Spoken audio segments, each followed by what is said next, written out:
Testing 1, 2, 3. Test. Okay. You had it on. You had that one. Give me high fives. My uncle's the player. Okay, you know what? Meanwhile, behind the facade of this innocent-looking bookstore, there lurks the secret workshop of a strange Albanian genius, Aval Ekdal.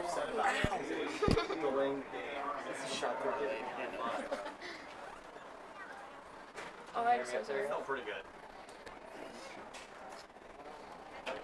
Tonight's game will be the 14th all-time meeting between these two schools. Beech Grove leads 9-4.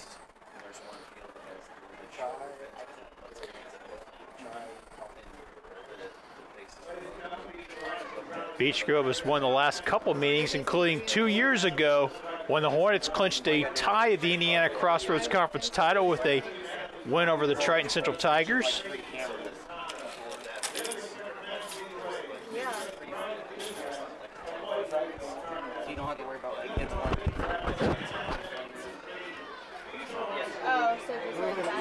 So what was the short form? It was like, you know, Fenway Monster. Triton Central? Yeah. Cody. Triton Central Tigers. I'll be right back. Let's keep it on.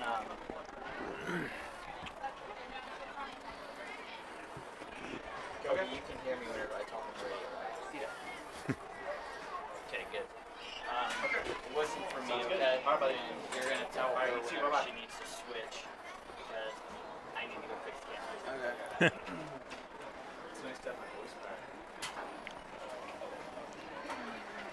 This rivalry began in 1983. The Hornets lost the first meeting, but then won 7 in a row over the course of the next 17 seasons. The rivalry resumed in 2012. Triton Central won the first 3 meetings before the Hornets won the last 2.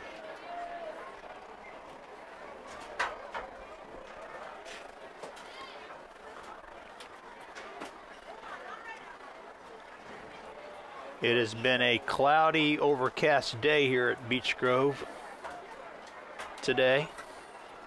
However, the rain has exited the area. It has gone further north. Good evening, Beech Grove fans. It is time for Hornet football here on the Beech Grove Radio Network. I'm Sean Carl, joining me in a minute will be Carl Stutzman as we bring you play-by-play here from Hornet Field as Beech Grove takes on Triton Central. They are 5-2. Ranked number 10 in the AP and number 9 by the coaches in Class 2A. However, both teams are coming off of a loss last week. Both hope to get on the right side of things as sectional play is upon us. We will Last week, Beech Grove had a quarterback by committee, if you will. Used 3 different players at quarterback, including Kion Tyler, Isaiah Hulse, and Terrace Pope. Yep. But the Hornets have Jordan Reel back in the lineup. They played without Jordan Reel, who was out in the second straight game. He got hit and injured at Monrovia, and then did not play at all against Ritter. They ran a lot of wildcat with Isaiah Hulse. Got shut out 20-0. However, Cardinal Ritters are a really good football team. Yeah, Cardinal Ritters are a really good football team. They did a good job holding that up, providing that you understand that they were playing with 2 running backs in the backfield, one of which I don't necessarily think that Kion Tyler, not that he's incapable of throwing the football, but he's not incapable of running any sort of pass attack. Isaiah Hulse had a couple of throws towards the end of the game. Terrence Pope came in. He was listed number 2 on the depth chart of quarterback at the beginning of the season. So they're going to look to kind of pick things up this week. The good news is that Jordan Reel is at least kind of out. Yes, he is in uniform. He looked good in warm-ups. Looked healthy, but they're going to kind of ease him back in as with, any quarterback like we had talked about during when the pregame show was on with the knee area. You want to be very careful, especially since there's only 2 more weeks since section. So they're going to work him and stuff tonight. We'll see what happens there. It is the penultimate week of the regular season. Purple on the sidelines, which is fantastic. We know that Matt English has been dealing with that. And our thoughts was very sensitive with him as he's fighting that fight. But at the same time, they're wearing the Army National Guard jerseys tonight, and as a jersey nerd as I am, they're very interesting. They got kind of green camo with the highlighter yellow around them, and so there's a lot going on here tonight. And Hornet Field, You know, we had talked about as far as the jerseys go, they're very Oregon. yes, In their color scheme, and then the piping, the bordering. The bordering is kind of like that gray. yeah. So, no, it's fantastic. As far as, kicking away cancer, it's a cause near and dear to my heart. My dad, survived his bout with cancer just this past year. Received all this treatment for this. Also, there's someone who actually lives not even a mile here away from us. Go back to that camera. Definitely good to see a lot of support. What? Yes, I was on assignment last week because of that very reason. My wife had defeated breast cancer in November. She But it's not on the other one. Switch. Yes, it is. However, her mother No, sits into it. No, she's right. It is. I'll be right back. Near and dear to our hearts. Let's talk about this football game. Trenton Silver comes in at 5-2. Their 2 losses at Lutheran, and last week this season shut out 21-0. They're not going to throw the football out. They've thrown for 300 yards over the entire season. They're going to try and run the football down the road. So I think it's vital that Isaiah Green, Dallas Culpepper, Isaiah Holtz, and that defensive line and linebacker will really stop the run. But let's also give some credit to the passing attack. Even Coach Weller said before the atmosphere down there, talking to them. They don't throw it often, they'll throw it 5 or 6 times a game, but when they do, it is effective. Yes. So you can't just rest in the laurels that they're going to sit back and run the ball a lot. I mean, we saw all the quarterbacks out there, and we can tell you that, Aaron Steele has a pretty good arm. He looks like he's got a good feel. Okay, just want to make sure I Play that. Okay, yeah. The name of the game for them is. And Jonathan's mic's on too. They're dangerous. Yes, that is true. They're kind of their main cog, their main wheel in their attack is Ethan Demery. He's rushed for 863 yards this year, 8.4 yards a clip and 5 touchdowns for him. Tim Abel, 25 years coaching. He's in his 5th year at Trenton at 39-17. He's 2-2 versus Beach Grove. They're going to run Demery quite a bit, but they do have some weapons on the outside, especially Matt. He's our lead receiver on the outside that they kind of run to set up pass. Yeah, That's what she's and that's a good system to develop. I mean, you cheat the defenses in close on the runs, you can beat them a little bit deeper and take a chance every now and then, No which is switching why out they're to all She got dress code for you really establish that. Is it actually sitting for waiting for someone to grow this On the Beach Grove side, the Beach Yes, Grove I was side, in this. She got dress code for As they get ready now for she's sitting there section. waiting for a moment to figure the out teams that the they're going to play specifically and then they get dress grew. code. They have a lot of different film to watch because they got film with Jordan Hill, quarterback.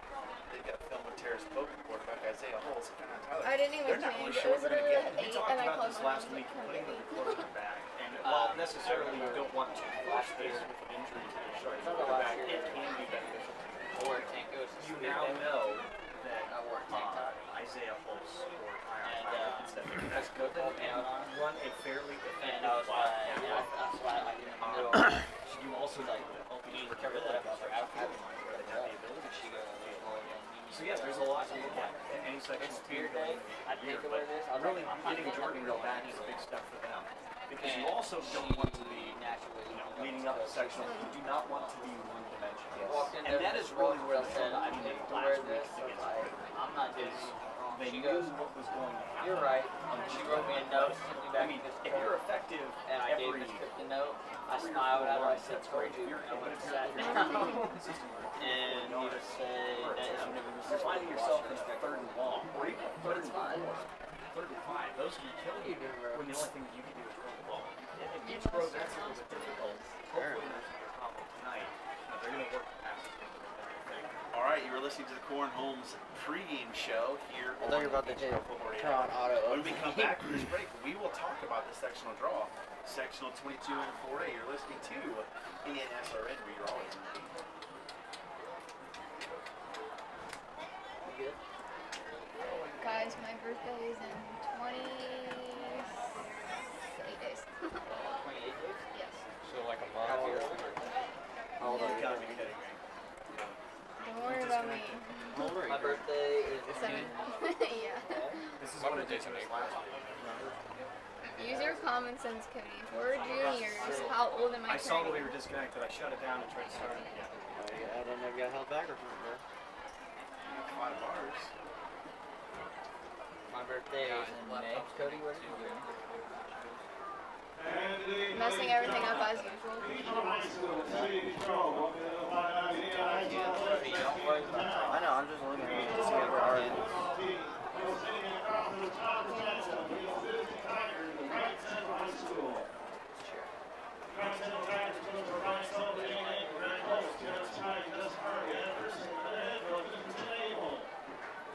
Oh, poor Logan. I told him I wasn't going to win. Dave First is in the house. He was at Monrovia 2 weeks ago.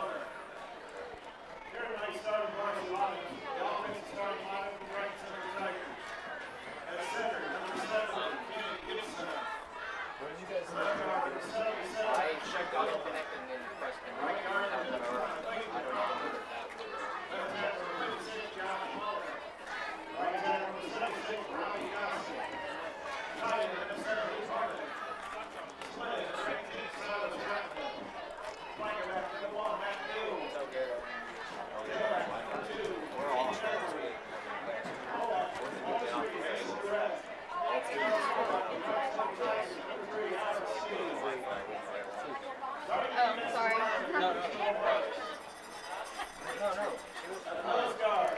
I was trying to give them a shot. You didn't hear what David said.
Behind me.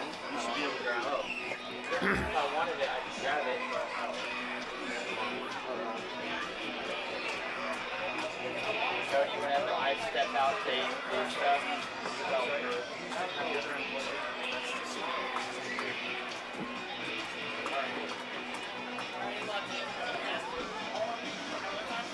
Alright, we are back here at Field. Technical difficulties as is technology. Thank you. 333 is Pat Wood would say from Black Ops. 333 in the turret. Who won 10-1 last round. love it. That was fantastic. They do a Yes, that is true. But we're here at Hornet Field as we ready for kickoff. Again, it is Triton Central, opposite side of the field, all white, the stormtrooper look, as I like to call it. White helmets, white faces, that's white faces, white faces. Each group are going to come out in their black helmets, their National Guard green jerseys, and their gray pants. We will cover the sectional draw at halftime. Section 22, full-A section from each go. What's going on there, but really quick before we get started here on this game call, some keys to the game for each go. Keys to the game for each go maker. You have to break past. Moving that pretty over. Figure out a way to do it. You have to advance the ball to do a reset game based on the pass. Yeah, here's the play here. There's your number one.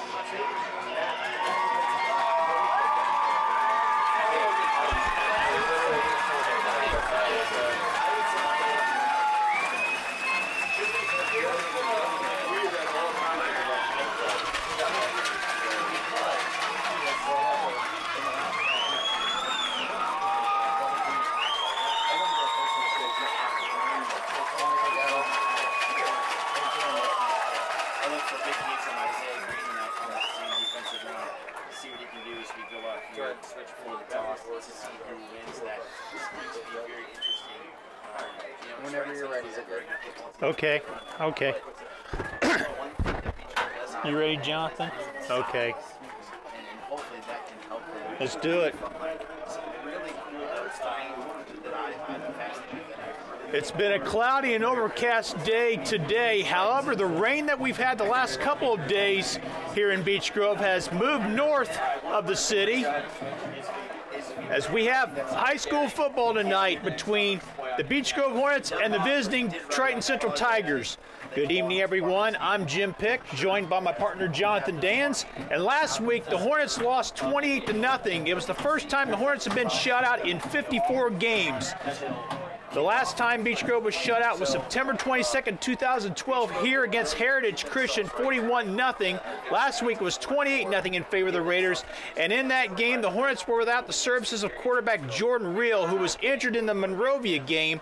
Last week, the Hornets went by a so-called quarterback by committee, using 3 different players behind center. But tonight, Jordan Reel is back. Consistently. Yeah, it's very interesting. Last week with sort of a wildcat almost, using Isaiah Hulse, Kion Tyler, and the guy who's listed as the backup quarterback coming into the season, Terrace Pope. And Jordan Reel is back, but they're just going to ease him in a little bit. They're not going to, give him all the snaps in this game. Don't want to injure your quarterback so close to sectionals.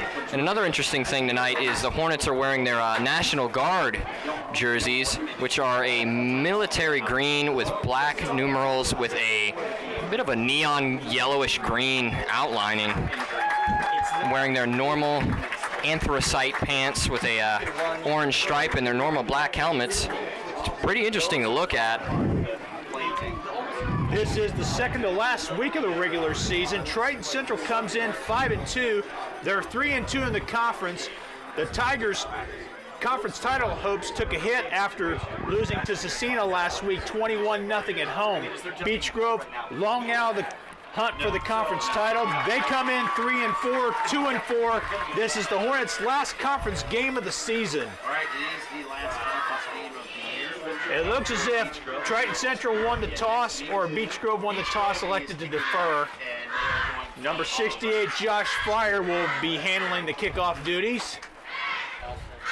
Back deep for the Tigers.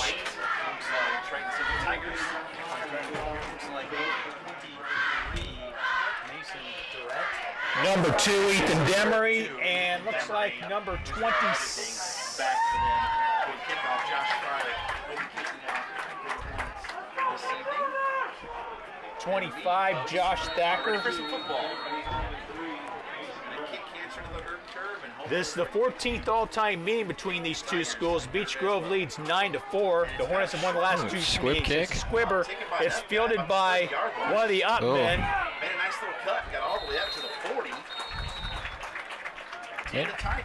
So That is Morgan Seagrave. Interesting call to squib kick on the kickoff. Morgan picks up a few yards before being tackled. Morgan Seagrave is the son of Cathedral High School Athletic Director Doug Seagrave. You want to get that done just before. So Triton Central will begin its first offensive series of the evening. Is number 3, Aaron Steele. Starting at their own 40. 2 backs for Triton Central. Smith behind center. Handoff is to Demery. Demery turns the corner, has a first down. He gets out of bounds, but not before picking up about 15 yards. Well, they sealed the edge there. He got a lot of space to run. And just like that, Triton Central has a first down on its first play from scrimmage. And the ball is in Beech Grove territory at the 45.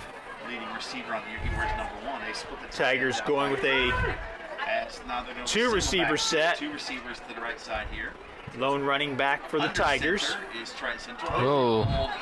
Beech Grove off, and it's Hornets jumped offside, and the line judge says the Hornets did. You didn't move because you can plant your hand. That's awfully.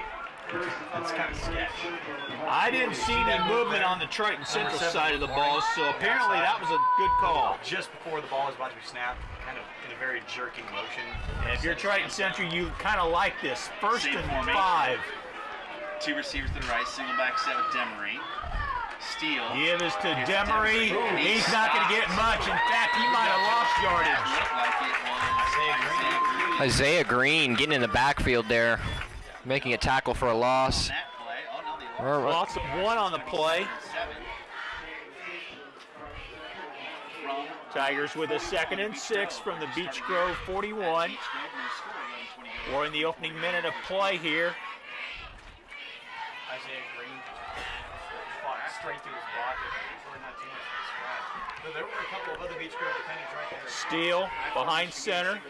Man in motion. Pitch out to Demery. Demery tries to cut up field. Might have gotten back to the line of scrimmage, but that's it. Not much real estate for Ethan Demery to grab. Nice open field tackle by the Hornets.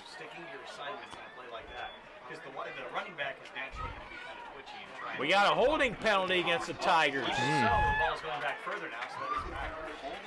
The down will remain the same, 2nd down. The ball will be just outside Beech Grove territory at about the midfield stripe. 1 penalty for each team tonight. So it is now 2nd down and 15. 2nd and long for Triton Central. 2 H-backs, 1 in motion. Man in motion. Pass. Steele's pass is. He caught the ball. There is a flag down. It looks as if it's defensive pass interference. Yeah, it was a very obvious. Looks as if the play's going to stand. That was wow. Fantastic catch. It was a very good catch. Matt Gould on the reception for the Tigers. 5'11", 165, but he looked a lot taller on that play. He just went And it looks as if the play's going to stand. Pass interference against the Hornets, but Triton Central declines the penalty because of the first down. First pass thrown by Aaron Steele. almost in the red zone, maybe 1st and 10 for the Tigers. Tigers knocking on the Beech Grove end zone. The ball is at the Hornet 22. Steele under center. Steele hands off to Demery. Demery tries to find some running room. Gets about a few yards before being brought down. Maybe inside the red zone here. It'll be 2nd down for the Tigers. Pickup of about 4 or 5 yards. As fast on that one. They get there in a pretty decent amount of time. Gain of 5 on that play by Demery. Demery only 5'7", 160, but as you can see so far here. One of Triton Central's wins came 2 weeks ago at home against Cardinal Ritter, 28-21. It was the Raiders' lone loss of the season. H-back tight end, Horning to the left, in motion now to the right. Behind center, We got a delay of game or false start penalty. It is a false start against the Tigers. So no play. That'll take him back and it'll be 2nd and 10. Instead of 2nd and 5, it'll be a 2nd and 10 for Triton Central. Big plays, 2 steps forward. However, the Tigers are deep in Beech Grove territory, looking to pick up the first score of the game. They are at the, looks like it is the 22-yard line. See if the Hornets defense can stiffen up here. Back in the shotgun, he's in motion. Man in motion, out of shotgun formation, steal. He rolls to his right. Going deep. Passes. Caught by Gould for the touchdown. Touchdown. Wow. A 22-yard touchdown pass from Aaron Steele to Matt Gould. That wasn't even And the Triton Central Tigers are on the board at leading 6-0 at the moment. touchdown pass. Triton Central draws first blood. They will line up for the extra point. Number 12, Rachel Dewey comes on. She is the younger sister of Samantha Dewey, who also kicked for Triton Central. Samantha Dewey had a prolific soccer career in high school. Snap is good. The kick is a low kick, but goes through the uprights. So with 9 minutes and 6 seconds left to go in quarter number 1, your score reads Triton Central 7, Beech Grove nothing. Back after this here on Bgsn.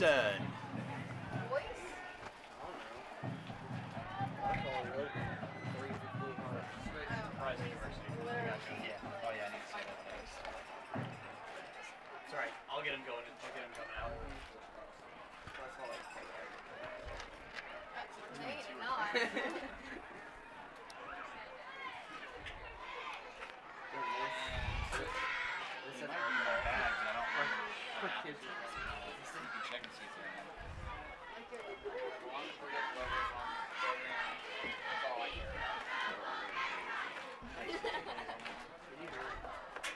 We're back at Beech Grove High School where the Triton Central Tigers lead Beech Grove 7-0 after scoring a touchdown on its first offensive series. Josh Mullen will kick the ball off to Beech Grove.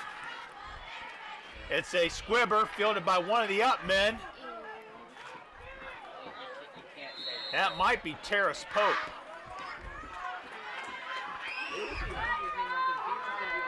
No. It is the Horizon University first quarter here at That is Charles Ellis who fielded the ball. Josh Mullen with kickoff, and it was returned. The Hornets will have decent field position starting at their own 40-yard line. Come in to start at quarterback for the Hornets. Ready to go. Wait, now is that? Which one is it? That's quarterback. There's 3 backs in the back of it. Is Isaiah Hulse. Isaiah Hulse. Isaiah Hulse is taking the first snap. He picks up about a couple, 3 yards maybe, before being hauled down. Now Terrace Pope comes into the contest. Once again, it's quarterback by committee for the time being. Pick up of 4 on the play by Isaiah Hulse. Hulse gets the play call from the Beech Grove sideline. So he'll line up in shotgun formation. To the right, one to the left, each back to the left. Back in the backfield with Isaiah Hulse. Man in motion. The give is to Tyler. Tyler looks to turn the corner. Tyler showing up his speed. And it's Tyler's going to win the foot race. A 57-yard touchdown run for Kion Tyler puts Beech Grove on the board as the Hornets draw to within 1 at 7-6, pending the extra point. Hornets answer the Triton Central score very fast. 2 plays, 60 yards. He just got by. And Defender on the end who reached for him. Just got around the corner. And boy, that he was who's going to try the extra point? It may be Josh Fryer. Kind of a description here. 2 extra blockers. Maybe kind of scratch. Angel Fonseca has handled the kicking for Beech Grove, but it's Josh Fryer this time. This is his first extra point attempt this season. Josiah Sullivan to hold. Snap is good. Kick is through the uprights. And with 8 minutes and 6 seconds left to go in quarter number 1, your score is now the Beach Grove Hornets 7 and the Triton Central Tigers 7. Back in a moment here on BGSN.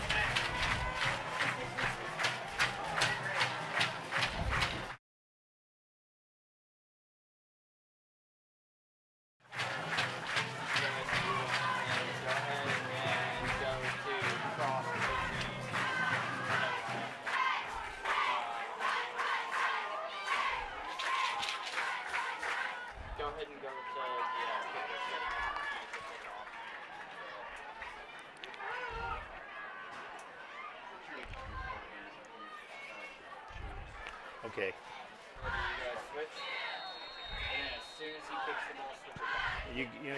Are we on?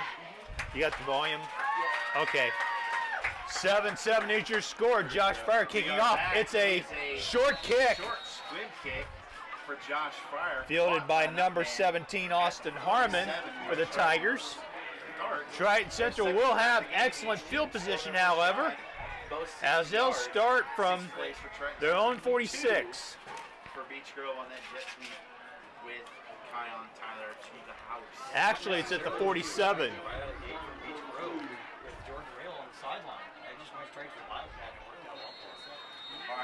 You're just joining us. Kion Tyler scored on a 57-yard TD run around left end to tie the game at 7. So both teams have scored on their first offensive series. Triton Central out of shotgun formation is Aaron Steele.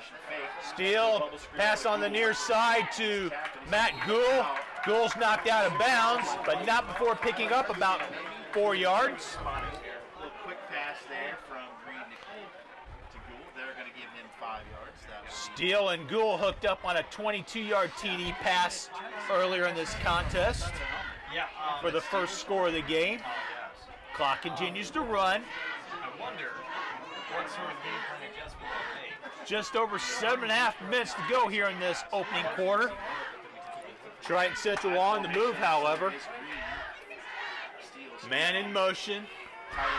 Give is to Demery. Demery picks up about 1, maybe 2, but that's all before he's upended. Break it up. Third Yard down. pickup. Third and 4. It is a manageable third down conversion attempt for Triton Central. But the Hornets will look to get their first stop of the game here. Need to bear down here, defense. Once again, Steele operating behind center rather than out of the gun. He drops back to pass. Throw is caught by number 18, Silas Ratliff. Ratliff on the reception. He fumbled the ball, but the play had been whistled dead. The ground caused the fumble. So no fumble on the play. Triton Central will have it 1st and 10 from the Beach Grove 34.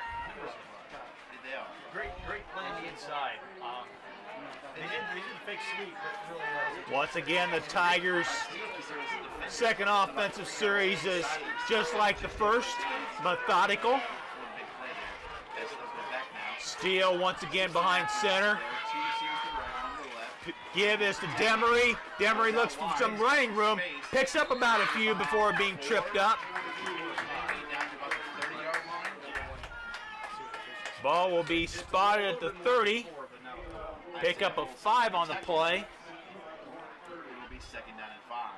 Second and 5 for the Tigers.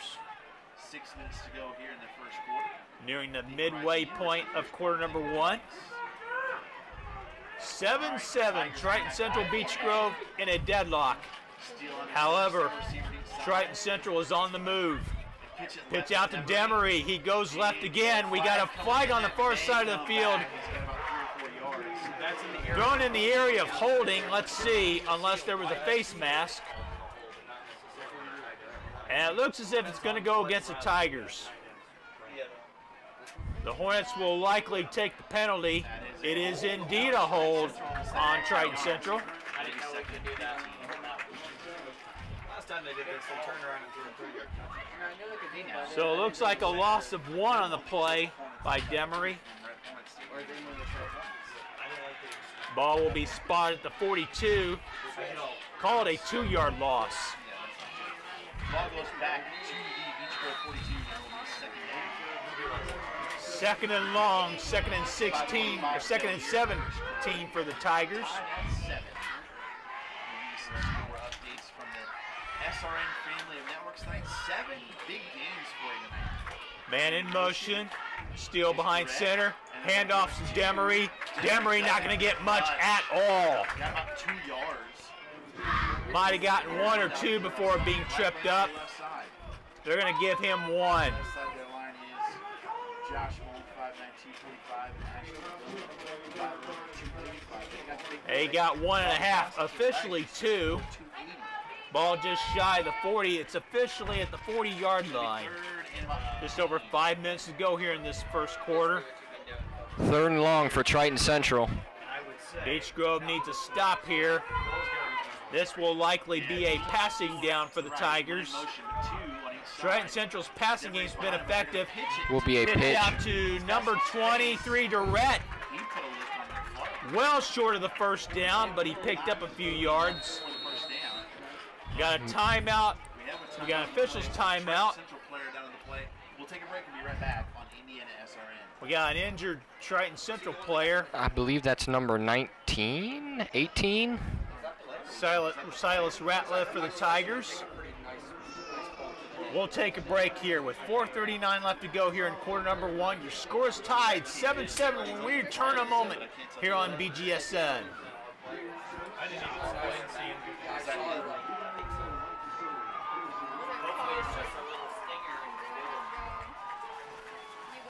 gotta respect them. You gotta respect Beach Grove.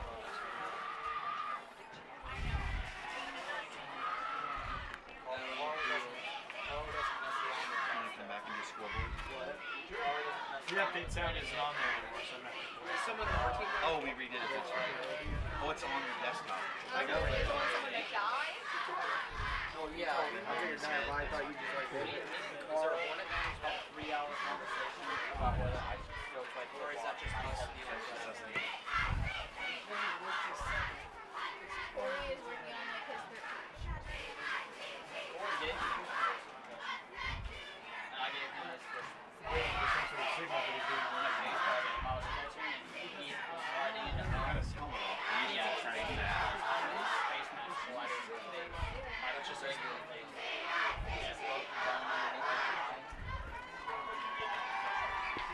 It's okay, I see your piano. That was rough. On my birthday last year, was in my driveway yelling at me, so We back on? Okay. Back here at Beech Grove High School where the Hornets and Triton Central Tigers are locked up in a 7-7 deadlock. Other Indiana Crossroads Conference action tonight. Cardinal Ritter is taking on Cecina at Lucas Oil Stadium. That game began at 5:30 p.m. Monrovia is at Park Tudor tonight, provided that Park Tudor has got enough players suitable for tonight. Last week, Park Tudor had to forfeit its game against Speedway. Here at Beech Grove High School, 4:39 to go first quarter. It is still tied at 7. We are in a delay here. But it is time, once again. Other action tonight, Ben Davis is at Lawrence Central. Far. Franklin Central is hosting Terre Haute South. The Flashes are going for their 400th win in program history tonight at FC. The Flashes could, with a win, clinch at least a tie for the Conference Indiana title in what is FC's swan song year in the conference. Next year, the Flashes will participate in the Hoosier Crossroads Conference along with Avon, Brownsburg, Zionsville, and the Hamilton County high schools that are in that conference, Westfield, Fishers, Hamilton Southeastern, and Noblesville. 7-0 as we're waiting injury play out here on the field. Hopefully the Triton Central player will be okay. He's been down on the field for a while. We do have a cart on the far side of the field. Looks as if he's going to be transported to one of the local hospitals, probably St. Francis Hospital at Stop 11 in Emerson. We've got 7 big games for you this week on Indiana SRN. if you like what you hear, go check us out on Facebook, Indiana Sports Radio Network. While we're at it, next week, Beech Grove will host Mooresville in the regular season finale, while Triton Central will continue on the road at Speedway in its final regular season game. First round sectional action will feature Beech Grove hosting Greenwood here at Hornet Stadium, while Triton Central will be on the road at Knightstown.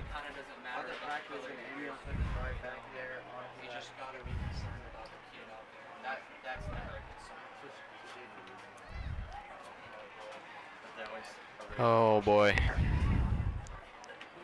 Doesn't look too good.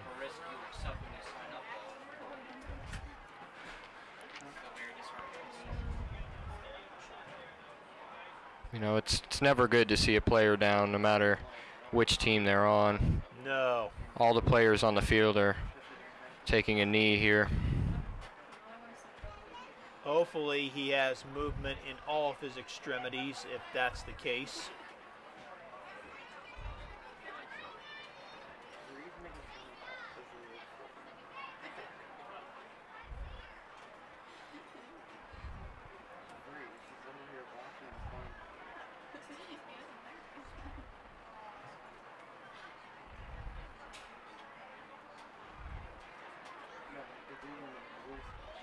Not exactly sure who the injured player is. It looks as if it's number 18, Silas Ratliff, but that may be premature for the moment.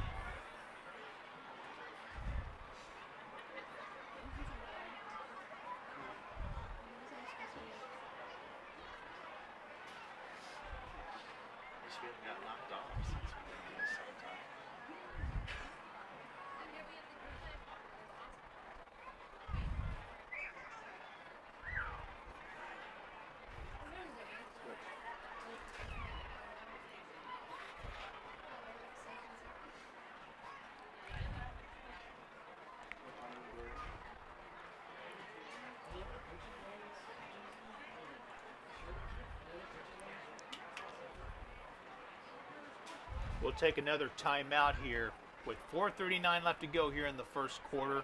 Your score is tied at 7 when we return in a moment here on BGSN.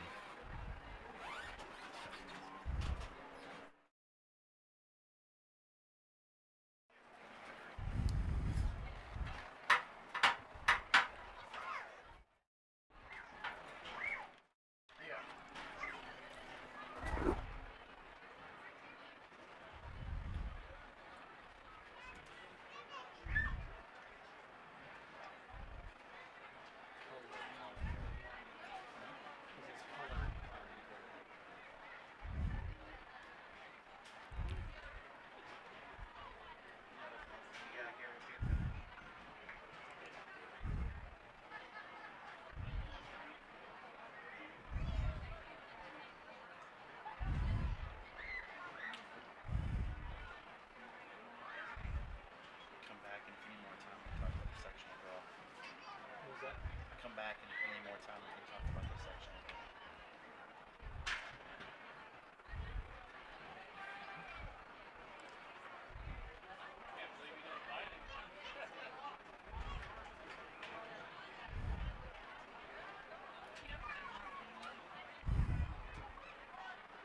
We are back here at Hornet Field, 4:39 to go in the first quarter, tied at 7. We are still in a delay here, so let's talk about the 4A sectional number 22. The draw was held this last weekend at the IHSA headquarters, and Beech Grove is in the bottom half of the bracket where they will host, I believe, if they're at the bottom part, I believe that's correct. They will host Greenwood on October 20th. In that same section of the bracket, Shelbyville will play at Mount Vernon.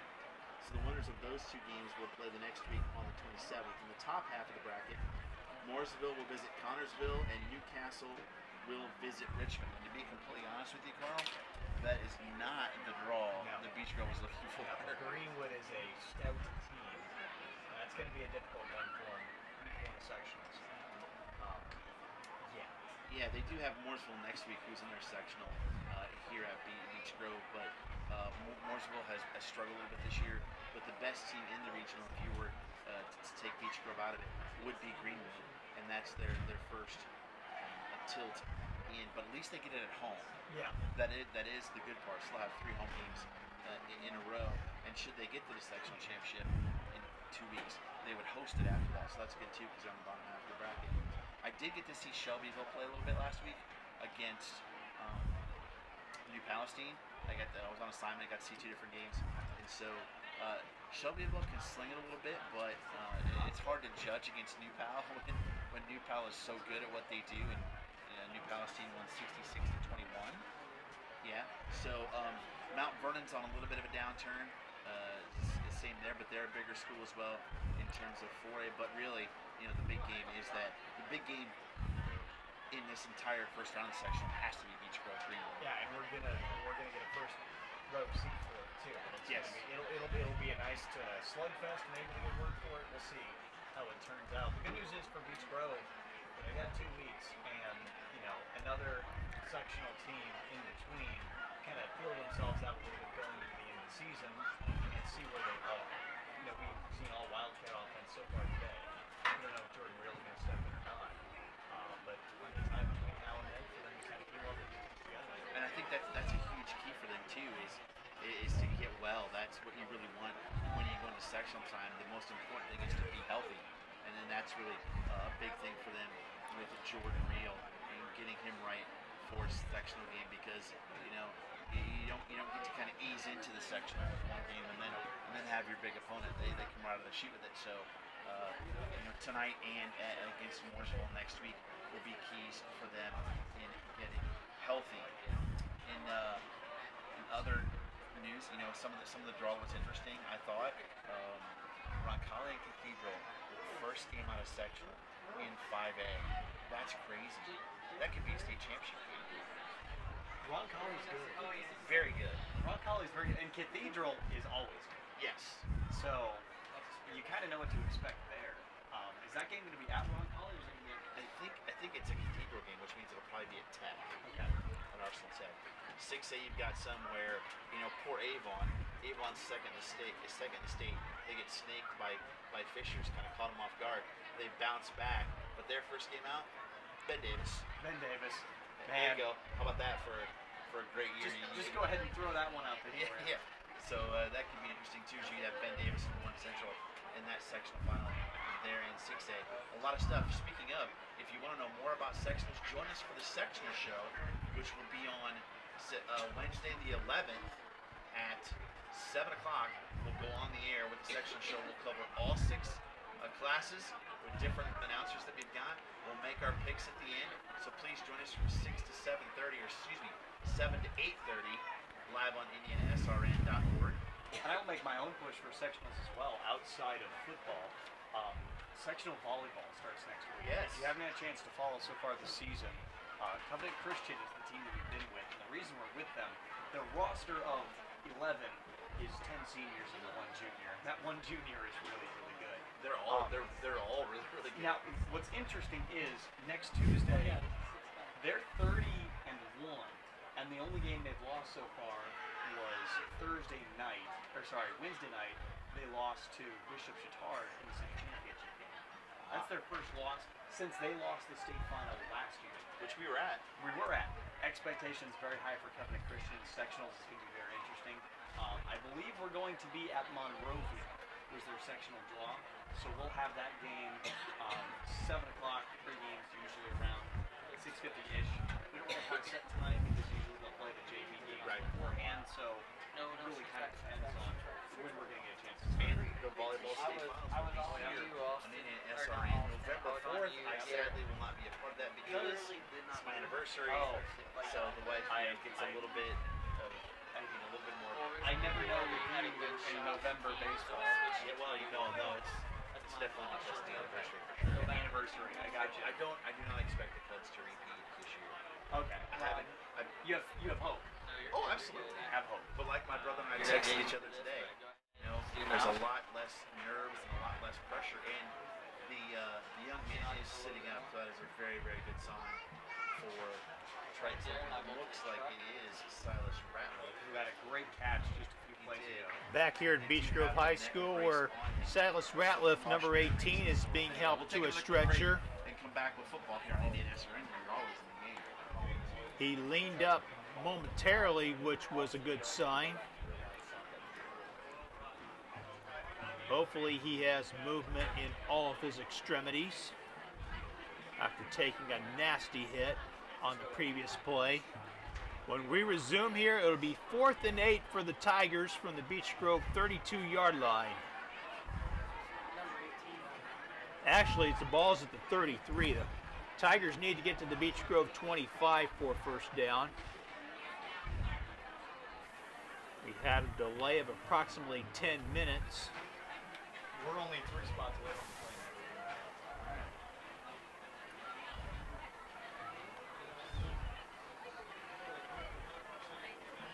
Once again, there are 4 minutes and 39 seconds remaining in this first quarter.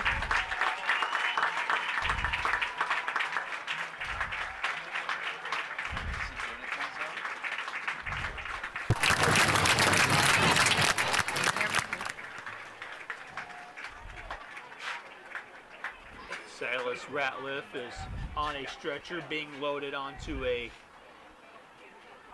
back of a golf cart.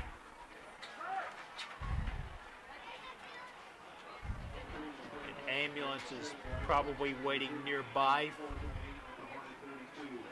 for transport to the hospital.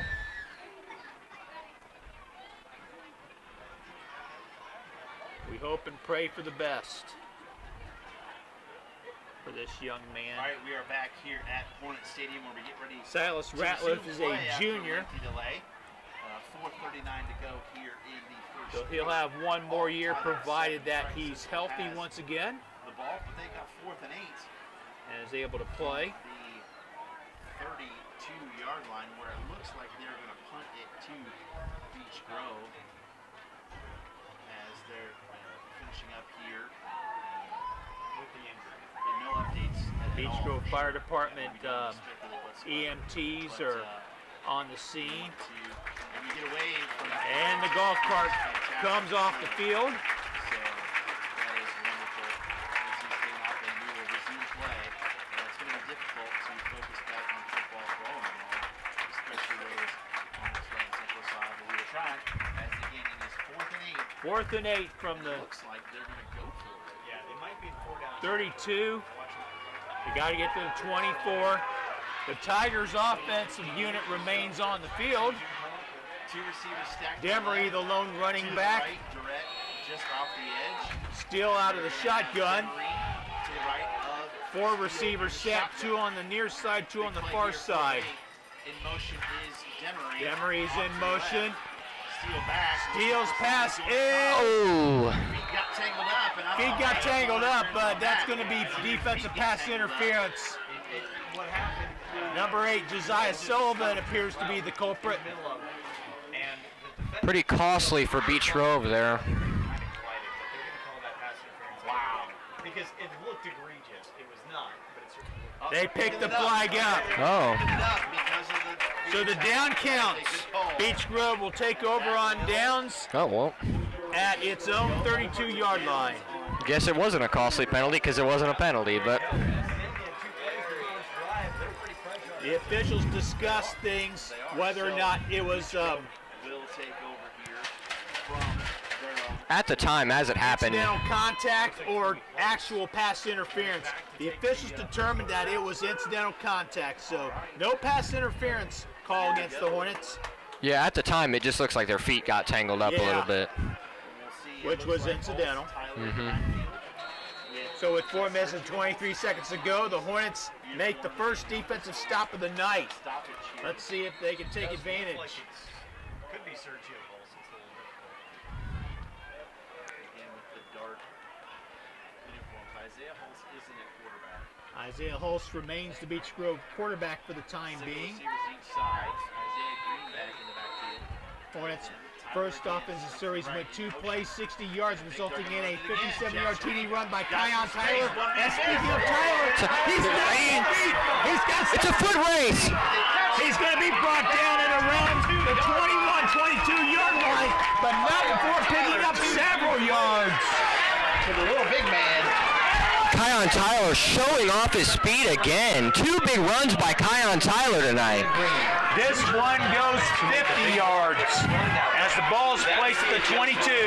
Last week to this week, they took a big guy on defense, they stuck him in the backfield, and they said, just block these dudes. Kion Tyler has 2 carries for 107 yards. He's met his rushing quota for the night. Looking for more. Pulse remains the quarterback. He will fake it to Kion. He picks up a few yards before being tackled. He's close to a first down. He might be a little bit shy. This Wildcat offense dialed in. They figured it out. This Wildcat offense has looked pretty good so far. Gain of 9 on the play. 2nd and 1 from the 13-yard line of Triton Central. 3.5 minutes to go here in the first quarter. Oh, it looks like it's about a 13-yard line. Hornets threatening to take the lead for the first time this evening. The 2 Isaiahs in the backfield, Isaiah Holst and Isaiah Green. We got a flag on the play. This is going to be a false start against the Hornets. So instead of 2nd and 1, it'll be 2nd and 6.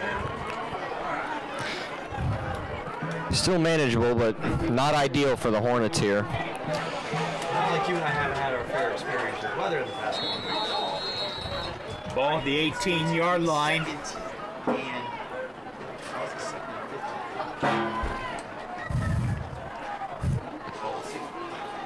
Once again, Isaiah Holtz on the carry.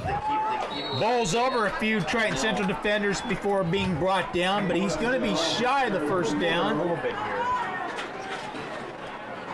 Not sure how the spotting went on that play, unless they gave him a first down on the previous carry. Which I didn't quite see, did you? I didn't see what it was either. It's now marked at 3rd Gain of a couple on the play. On the side of the field shows 2nd down. So I guess they're changing it now. So They did it's give him the first down. 2nd down here. There's some serious confusion. It should be 3rd down. There's some confusion here in the Hornet Stadium. First Isaiah Holtz. See, it's like the mark looked like it was 2nd and 1. Okay, so they did give him the first down. They did get the first down, so it's 2nd and 10. So 2nd and 10. Holtz on the carry. Holtz finds running room, and he's going to score.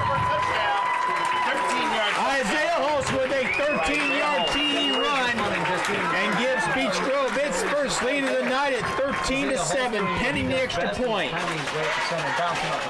And once again, Josh Fryer comes on to kick for Beach Grove. Touchdowns for the Hornets. It appears as if Angel Fonseca is inactive for this evening.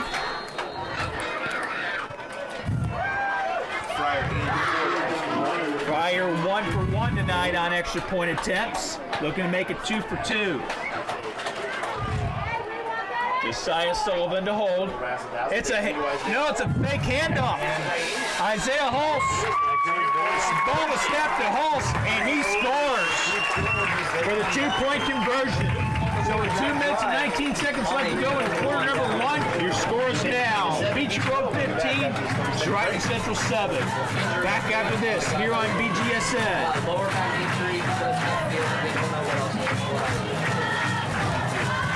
got that directly from the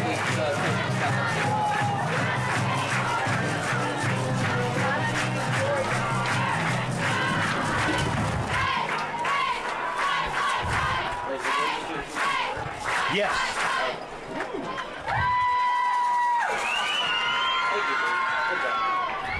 Because apparently I have to do both of our jobs, Cody. 2 minutes and 19 seconds left to go in quarter number 1. Beach Grove is in the lead for the first time tonight, 15-7. Isaiah Holtz scored on a 13-yard TD run and added a 2-point conversion 4 plays to the end of that touchdown. Capped off by the 13-yard touchdown run by Isaiah Holtz. And we got kickoff coming from Josh. Josh Fryer once again to kick off for Beech Grove. Kicked it short both times. Let's see what he does again here. And he does. Another squibber. Touched by Triton Central with a high ball, but number 6, Bo Borenstein falls on the football. For Triton Central. Major League Baseball playoffs. Surprising. Yankees are beating the Indians 8-3 in Cy Young. And the Tigers will start first and 10 from their own 35. After two times in 3 days rest. There's the Cubs too. Cubs Nationals just started. Triton Central looking to answer the last Beech Grove touchdown. The Hornets have scored 2 touchdowns on their first 2 offensive series. Aaron Steele out of the gun. They hand off to Demery. Dish out to Demery. He's tripped up. Just got a piece of him to bring him down for a short game because he had a lot of. That looked like an incidental trip to me, because if he uses the leg to trip him, that's a penalty. But however, that wasn't called. Demery picks up about a couple 3 yards. 2nd and 8 for the Tigers at their own 37. The Jacob Hale, the sign guy. No, yeah, Hale as we will call him now. Once again, shotgun formation for Triton Central. Lone running back. Quarterback will keep it. It's a quarterback keep for a lot of room. Steele. Close to a first down. There's a late flag on the play. Way back there. We'll see what the call is. You've got a feeling that it's either a hold or a face mask, one of the two, or an illegal block. Let's see. This is going to be marched off against Triton Central, it appears. Triton knows what's going on as they're already headed backwards. That's confidence inspiring. Let's see what the call is here. It is a legal use of hands against Triton Central. Legal use of hands as they will march it back. That would be hands to the face. I've yet to see another legal hands to the face. It's a 10-yard penalty. I was watching a bit of the Patriots Bucks last night, and there was a play where literally. So it'd be 2nd and long for the Tigers. Minute 33 left to go here in the first quarter. Wow.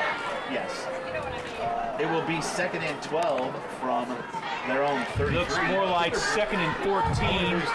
Yes, Nick Folk did throw that game. Yes, 2nd and 12. 2 receivers to the right. Tigers need to get to the 45. Their own 45. Pass attack for Bo Borenstein, incomplete. But he was open. Pass was overthrown, however. The receiver was wide open. Just throw just wasn't there. There you go. Actually, Steele overthrew him. That was more of a curl. 3rd and 12. Towards the sideline. He ran straight out about 10 yards and rolled back in. It's okay. That's a timing play. Yes. And those are difficult. And he overthrew it? Yep. So it will be Triton Central fans are thinking about Silas Ratliff, who was injured earlier in the game. Let's hope he's okay. To the left. In motion is Durrett. Once again, out of the gun. Steele comes Steele down. runs to his right. Pass is intended for Gould. Incomplete. Pass was a little bit high. Defended well by Charles Ellis. Isaiah Green was hot on the quarterback's tail, and somebody reached out and yanked down on him. It is 4th down. And it looks as if the Tigers will send out the punt team. Isaiah Green over there on the far side. Someone grabbed hold of him and pulled down really hard. The Beech Grove defense makes another stop here. Blocked by about 3 players. David Steele comes on to punt for the Tigers. It'll be the first Back punt deep of are the Sergio Holst and Tyon Tyler. Deep at their own 30 to receive this punt.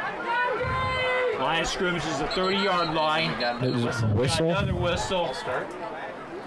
Delay of game, maybe. Yep. See what happens here. Flag thrown by the far side official. And they go back 5 more yards.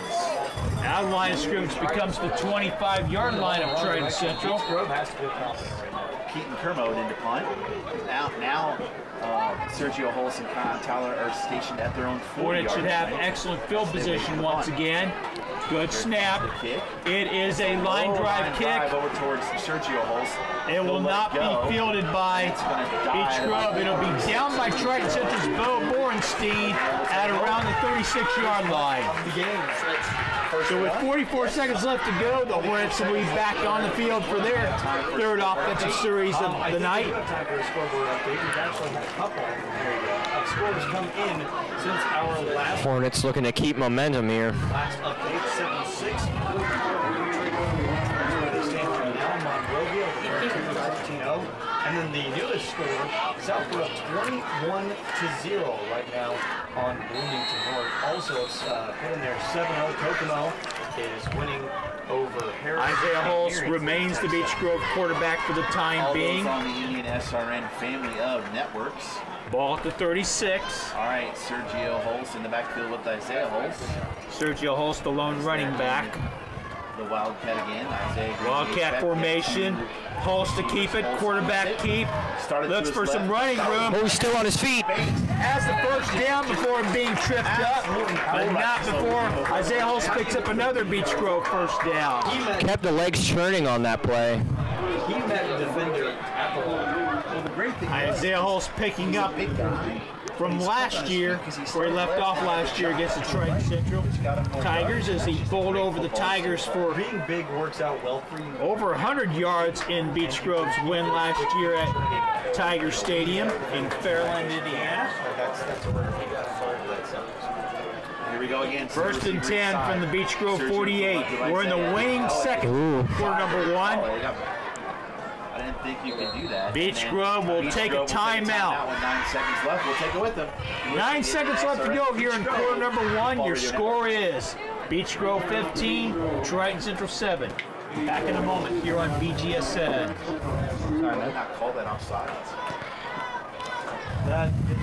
They can jump into neutral zone so long as it's not as the ball is being snapped or offensive line. In high school, if you jump, that's what they called it.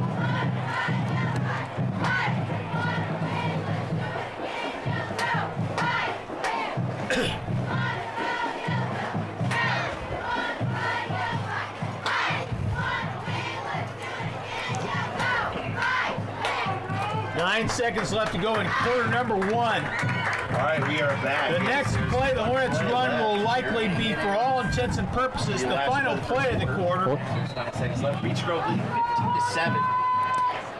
Isaiah Hulse remains the quarterback. Isaiah Green is also in the backfield for Beech Grove. A 13-yard touchdown run by Isaiah Hulse. We'll see what they got here is Isaiah Hulse still is running quarterback here. The Wildcats got Once again, it's a Wildcat formation, two backs. Dark jerseys. Hulse keeps the football. Oh, he's still on his feet. Gets to the Triton Central 45. 7 yards on And that will be the final play of quarter number one as the first quarter draws to a close with your score. Beech Grove Hornets 15 and the Triton Central Tigers 7. Back after this here on BGSN. Oh no. Oh, wow. Oh no. Isaiah Hulse is down. Oh.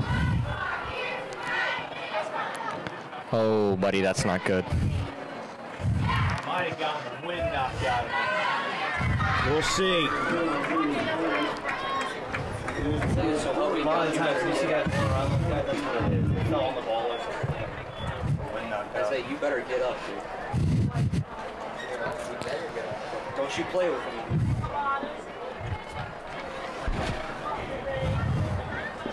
Yeah, he's coming up, he's coming up. But you scared me like that, kid.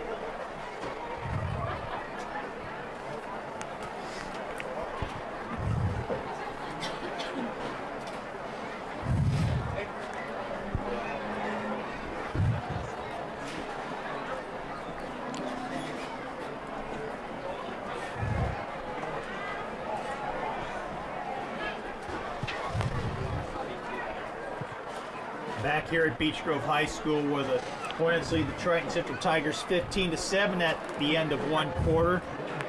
At the end of the first quarter, Isaiah Hulse got knocked out, and he's on the ground right now being tended to by the training staff. He's helped to his feet. Hopefully he's okay. Might have gotten the wind knocked out of him. He'll come out for at least one play. And it looks as if Terrace Pope will be the quarterback on this next play. All right, we are back. Second quarter ready to begin here where Beech Grove leads Triton Central. The Hornets will go from east to west in this corner. Triton Central from west to east. As this field runs east and west. We'll see what happens here. We're going to start the second quarter. And to play quarterback. Kion Tyler will play quarterback, not Terrace Pope. Here, quarterback by committee for Beech Grove. Jordan Reel's a little anxious on the sidelines. You can definitely tell. All right.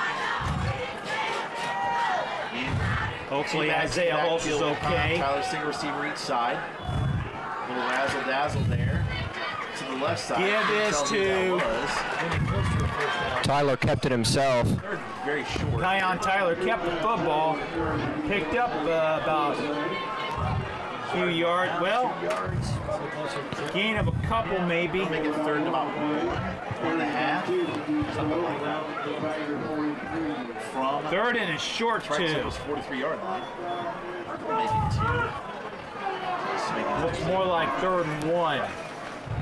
Tyler will stay in as a quarterback, as a Wildcat formation here. There are single receivers each side in motions. Sergio.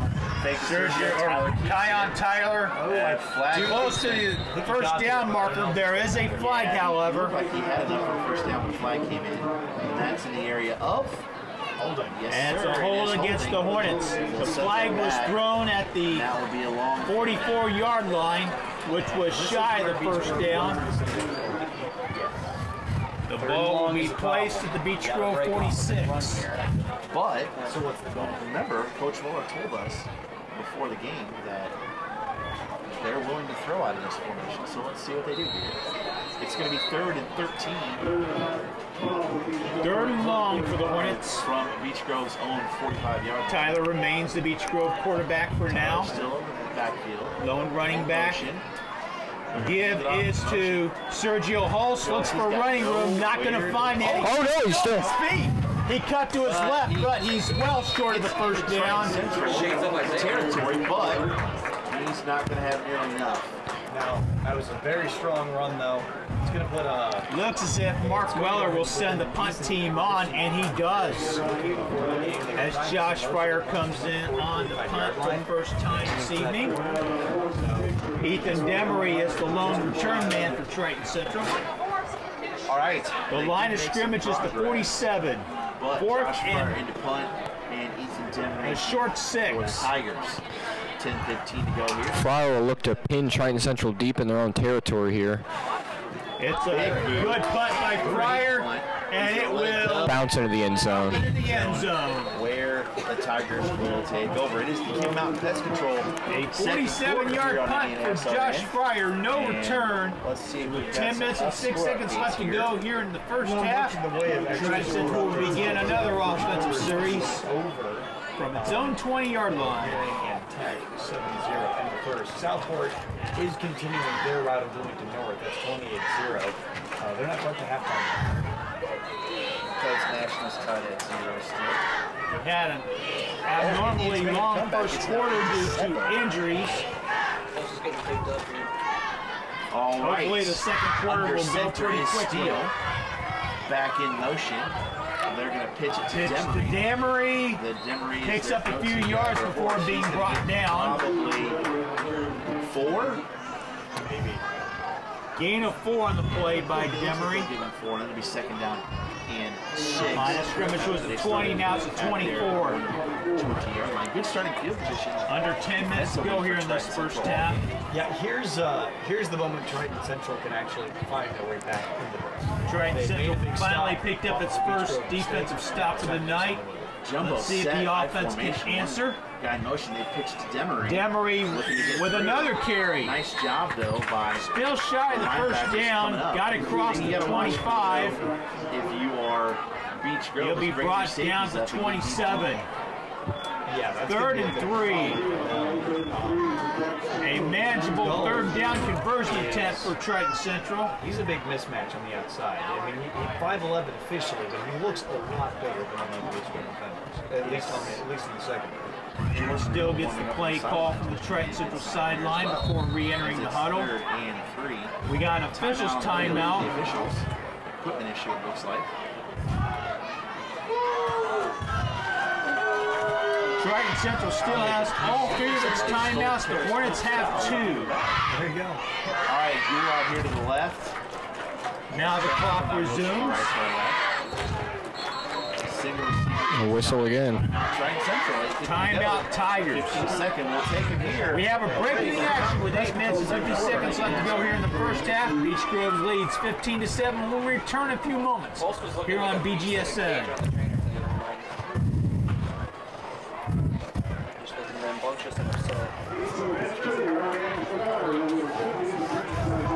Real has been warming up all day.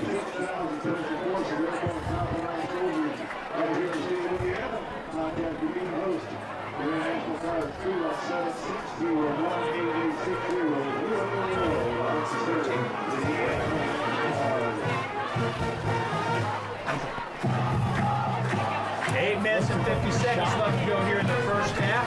Beach Grove leads Triton Central 15-7. Jim Pick along with Jonathan Dans here at Hornet Stadium as the Tigers look to convert a third down and 3 situation from their own 27-yard line.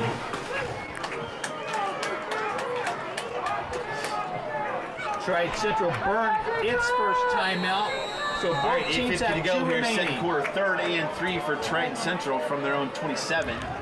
Borenstein in motion. Pitch out is Demery. Demery is close to the first down. I don't know if he picked it up. He had to get to the 30. He did. Oh, they gave it to him. Isaiah Hulse on the top. Got the necessary yardage. 3 yards on the carry for Demery. Didn't look like the drive continues for the Tigers. First and 10. Over 8.5 minutes to go here in the half. 8.5 to go here again. Stay tuned for the once again, Triton Central out of the shotgun formation. 2 receivers lined up near side of the field. One on the far side. Man in motion is Durrett.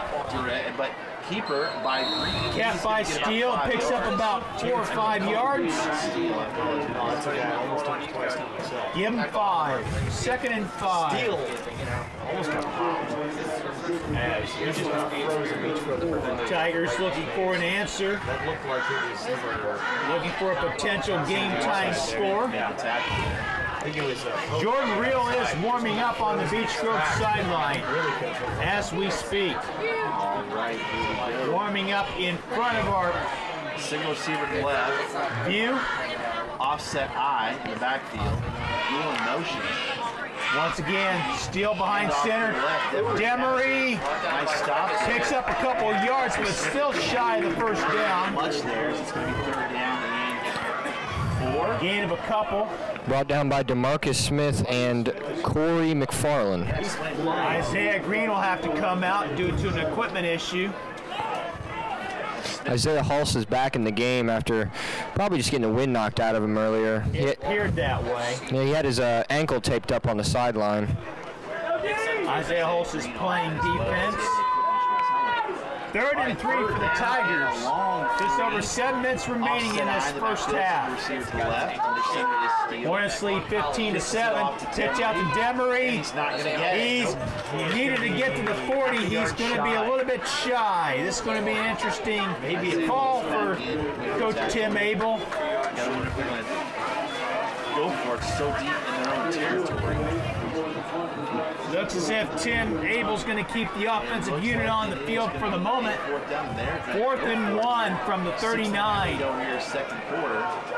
And Coach Abel's going to roll the bones as we speak. Here they give Beach Grove great field. A huge 4th down play for Triton Central. Let's see if the Hornet defense can stop it. Quarterback sneak. Steele has the first down yardage. Got across the 40 to about the 43, 44 yard line. Got 5 on that play. Needed 1. And the drive continues for the Tigers. and goes to the sideline for the play. Nearing the halfway mark of quarter number 2. Still in their own territory, though, at their own 44-yard line over Tigers and Triton Central. Here they come in. Triton Central needs 56 yards to reach pay dirt Coaches pull in 2A. or the end zone. Bornstein off to the left, 2 receivers to the right. Once again, it's shotgun formation for the Tigers. Quarterback keeper. By Steele. Isaiah Hulse. Fortunate to get back to the line of scrimmage. Isaiah Hulse made the tackle there. Officially, it's no gain. 2nd and 10.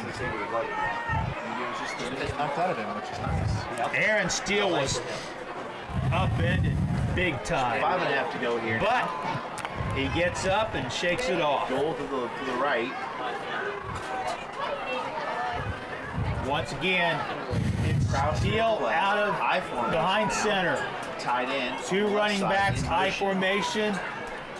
And they're going to hand it off to Demery collided with a few blockers, but bounced off it and picked up about 8 or 9 before being brought down. Right there for Demery, and then realizing this is Manageable 3rd down for Triton Central. What looked like a busted play turns into an 8-yard carry for Ethan Demery. Luke Hornig was in motion for Triton Central before the ball was snapped. 48-yard line. Just over 4.5 minutes to play here in this first half. A lot of time left. Still plenty of time remaining in this half. I formation here.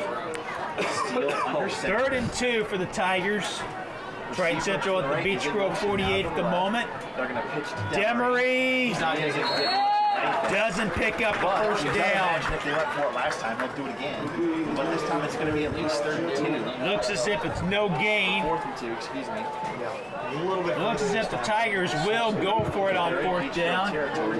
They're 1 for 1 on 4th down on this particular drive.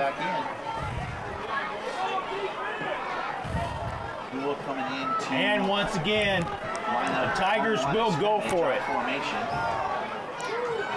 Kraus to the left, single receiver. They converted on 4th and 1. Looks it's 4th and 2. Demery. He'll get it. And on the second surge. Good second effort by Ethan Demery. It was a full-speed pitch run. Had to get to the 46, and I think he did.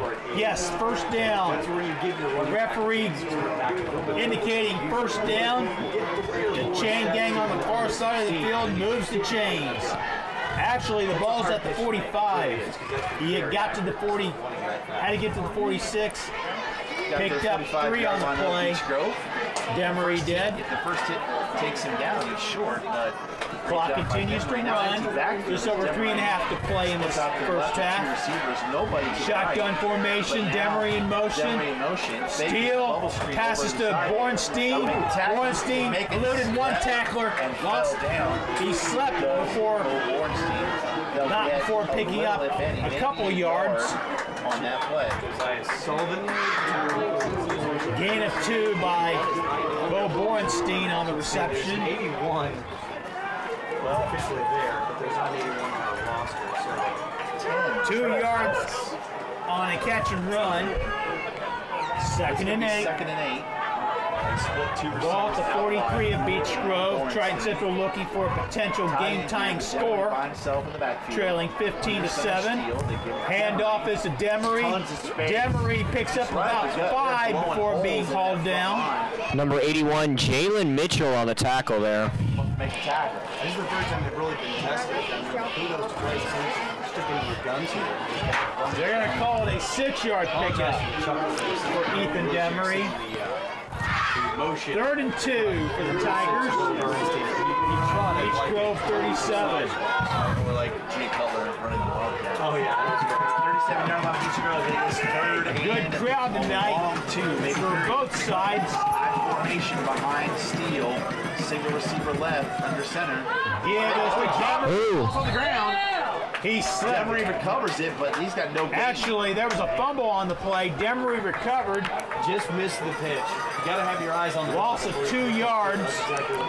4th and 4. Definitely 4th down territory here. It's on the play, so it'll be 4th and 4. Triton Central in Beech Grove territory. Don't have much to lose here. 4th and short. Is in its final 2 minutes.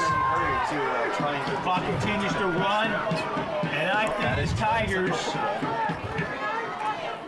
no sense of urgency here. They could have let it run down and call a timeout. The play clock's down at 13 and Steele's still on the sideline. They got to imagine a timeout will be coming here. I believe Coach Tim Abel will take a timeout for Triton Central, and the Tigers do. With a minute 20 left to go here in half number 1. Your score reads Beech Grove 15, Triton Central 7. Back after this here on BGSN. Is he new? No, 22 he's on about.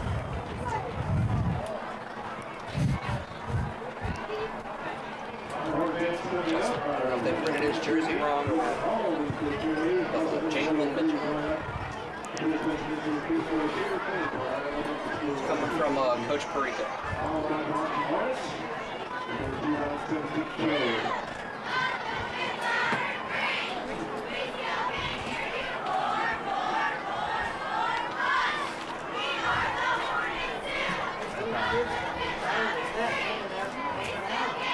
Beech Grove 15, Triton Central 7. Minute 20 left to go here in the first half. Beech Grove still has 2 timeouts remaining. Triton Central 1.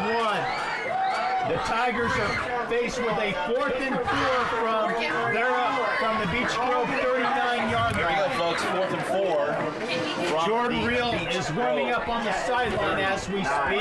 Yard line. Minute 20 to go here. A huge 4th down play coming up for Triton Central. Big play here as it looks like The previous play was a 2-yard loss on a fumbled exchange recovered by Ethan Demery of the Tigers. Demery, the long running back. Aaron Steele in shotgun formation.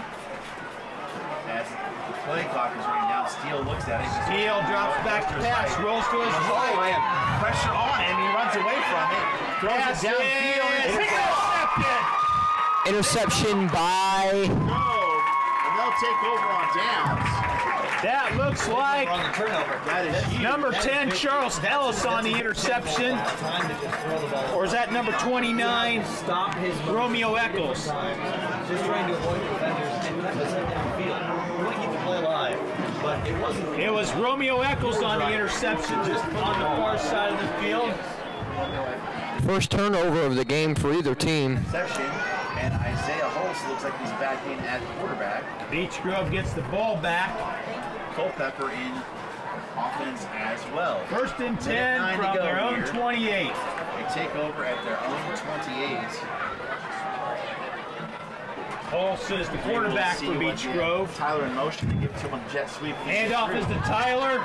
No, Tyler they covered him up. appeared to have running room, but the hole closed quickly. The clock continues to run. Hornets will keep it on the ground.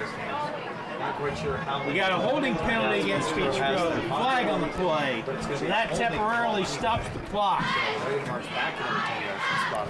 got a winner now, maybe. Keep in mind, Beech Grove will get the ball to start the second half. I mean, the Hornets will be content to keep the ball on the ground. The infraction occurred at the 29, so the ball's at the 19-yard line of the Hornets. Now the clock continues to run. Clock is restarted. I beg your pardon. Isaiah Holtz. Holtz not going to find much running room. Picks up about 2 or 3, but that's all. The Tigers have just one timeout remaining. Elect not to use it. Left in the half. And Triton was not called a timeout, so imagine they're just going to let the clock run down. The Hornets will use as much time as possible. Represent the Hornets will not have to put another play as there's more time on the play clock than the game clock. That would be halftime. And that will be the end of the first half with your score. Beech Grove Hornets 15 and the Triton Central Tigers 7. Drywall halftime show. We'll be back with second half action when we return in a few moments here on BGSN.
your shot in the field.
I really need to take pictures of that. Okay. Yeah, you're not.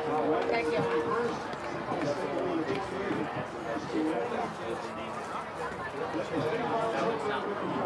That's my only opportunity to see them come up and We had to go back to the dock. We've got 2 notes. That's all I'm worried about.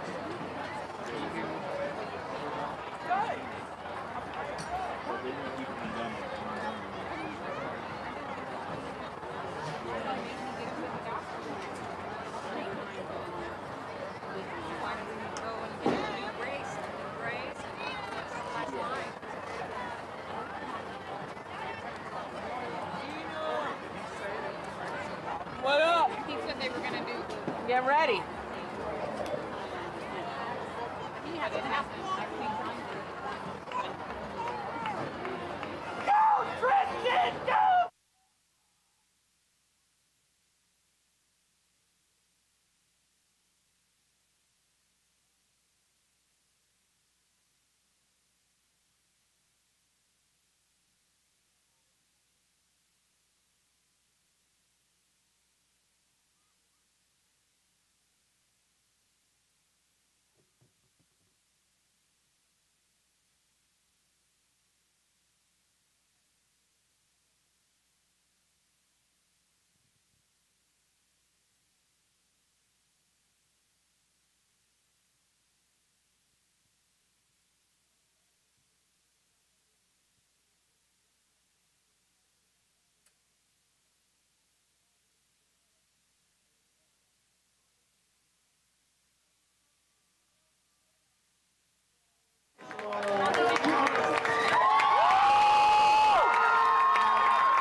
30 seconds left.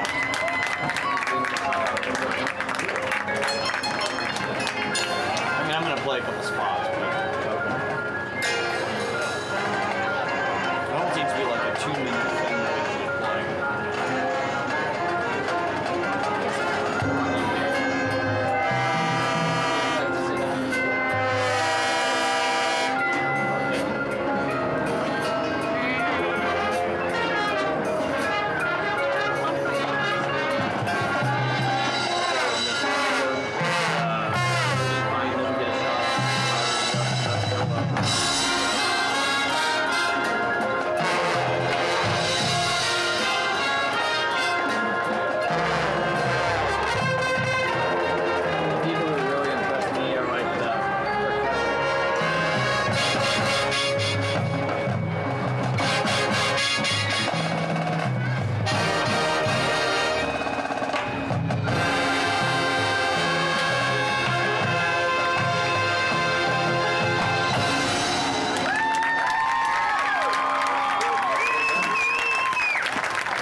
Sponsor was 1 year.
one-score game at this point.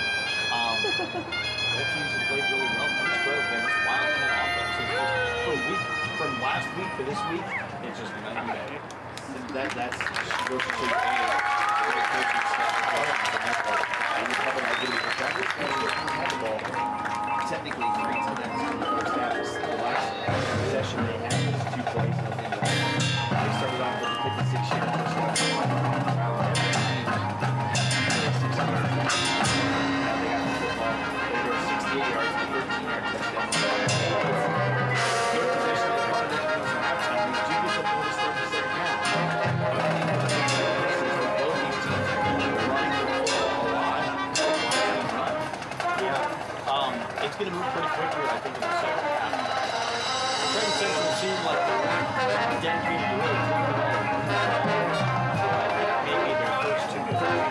And then, especially in the last position, they really dedicated to that around the their only mistake. And they decided to try and throw the ball.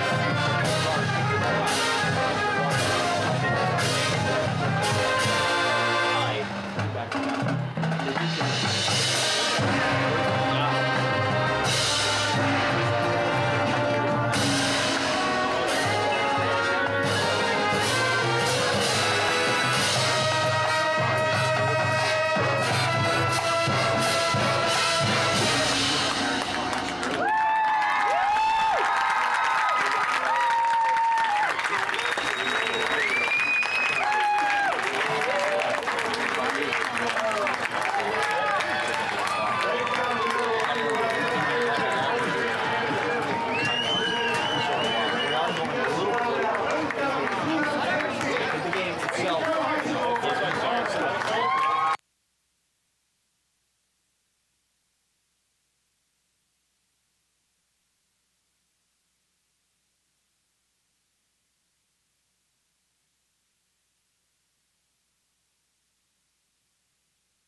doing it in a different system.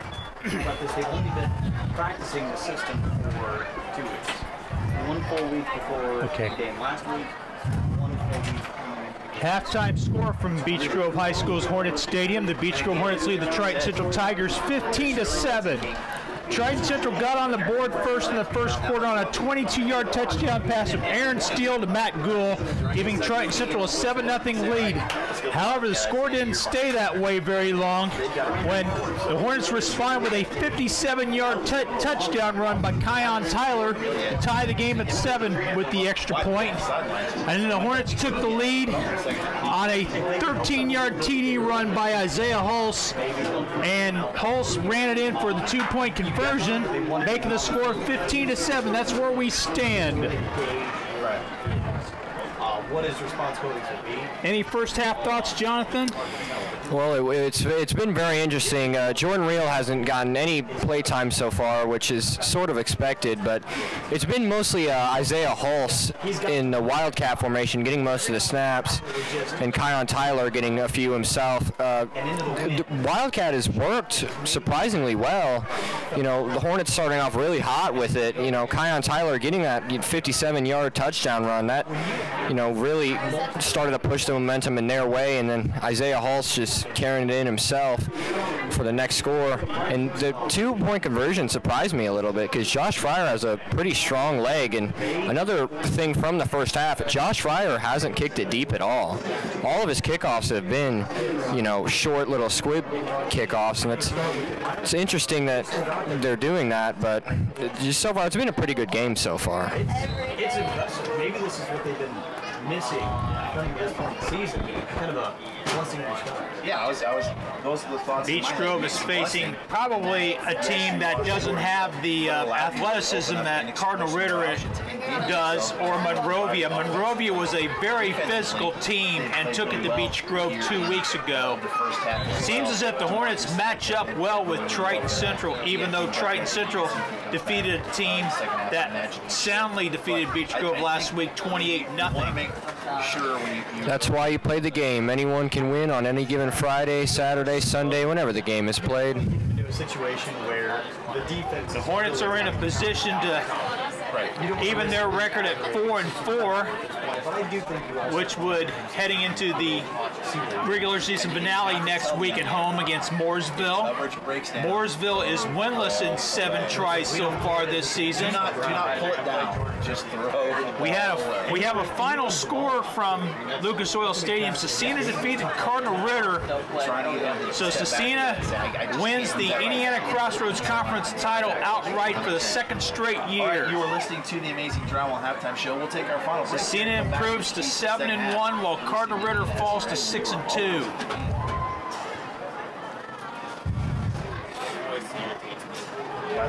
Beech Grove will get the ball to start the second half.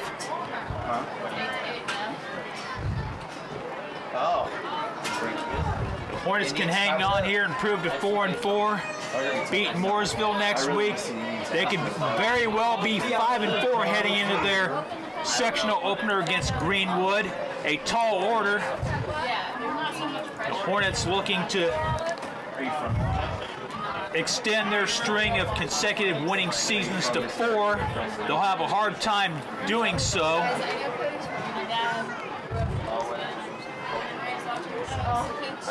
2 years ago, the Hornets finished 7-5.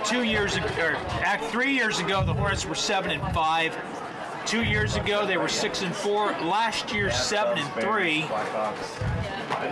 Last time Triton Central played here at Hornet Stadium, Beech Grove defeated the Tigers to win a share of the Indiana Crossroads Conference title. Their first conference title in 43 years.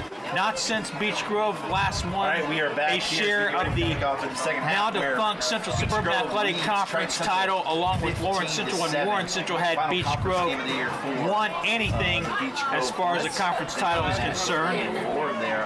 Hornets still looking for their first sectional title in school history. They've been to the championship game of the sectional about a handful of times, but have fallen each time.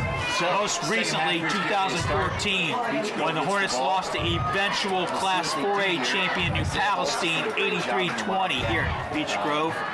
This game, you know, when Jordan first got hurt, they went with Terrace Miller. Then last So the Hornets will receive the ball to begin the third quarter. Really trying to gain some traction as we talked about.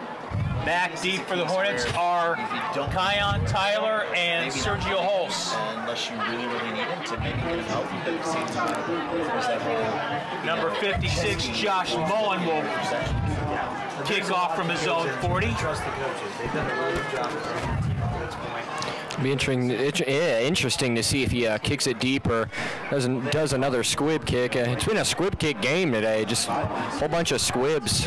as they get ready to kick off to the Sending up on the tee. our right to Triton our Central left. wearing the white uniforms, white jerseys, white pants with Kelly Green numerals and Kelly Green trim. White helmets with Kelly Green numerals. The Stormtrooper look. Hornets wearing the camouflage uniforms. Fielded by Sergio Holtz. Coming to the right side. He's got some Holtz space. trying to find some running room. He's going to be upended around the 30. That is where Beech Grove will start their first possession in the second half. Let's see who is the quarterback. It looks as if Isaiah Holtz will remain the Beech Grove quarterback. That is the case, as it looks like. Isaiah Holtz, a senior, one of about 10 or 11 seniors on the Hornet roster. This is a young Beech Grove team. I'm sure anytime you're cleared to play. Isaiah Green is the lone running back. Receiver to the left. They say never lose. Actually, yes, he is.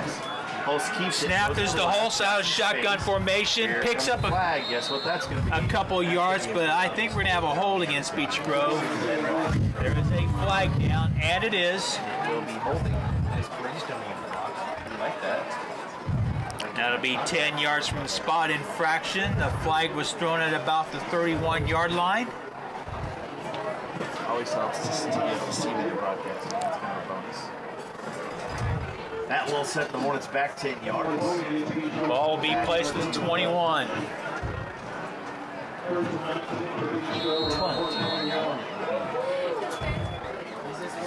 Second and Once again, it's shotgun formation for the Hornets out of the Wildcat two backs to offense. the right of Isaiah Holtz. Keeps it. Fumble on the play. Holtz picked it up, looking for some running room. Gets across the 30. He's close to the 40. Close to the first down. Has a first down. Need to get to the 40. He got to about the 46-yard line. Turned a busted play into a big gain. What was a surefire busted play turned into a 25-yard pickup, but we might have another flag. Illegal use of hands against Beech Grove. Beech Grove just shooting itself in the foot there. So credit Holtz with a 8-yard pickup pending the penalty. The ball will be spotted at the 19 this time around. First and long for the Hornets. So it will be first and long again. Holtz in the back. Along with two backs, receiver to the left. I'd imagine they're probably not going to run that jet sweep with Tyler again. Nobody in motion. Holtz out of the shotgun. Looks for some running room. Changes direction. Looking for some space. He does. Trying to find some running his room. feet. Gets across the 30, and he's being brought down at around the 32, 33-yard line. We're going to try second down. I think we may actually get to second down. That's going to be second down at about 8.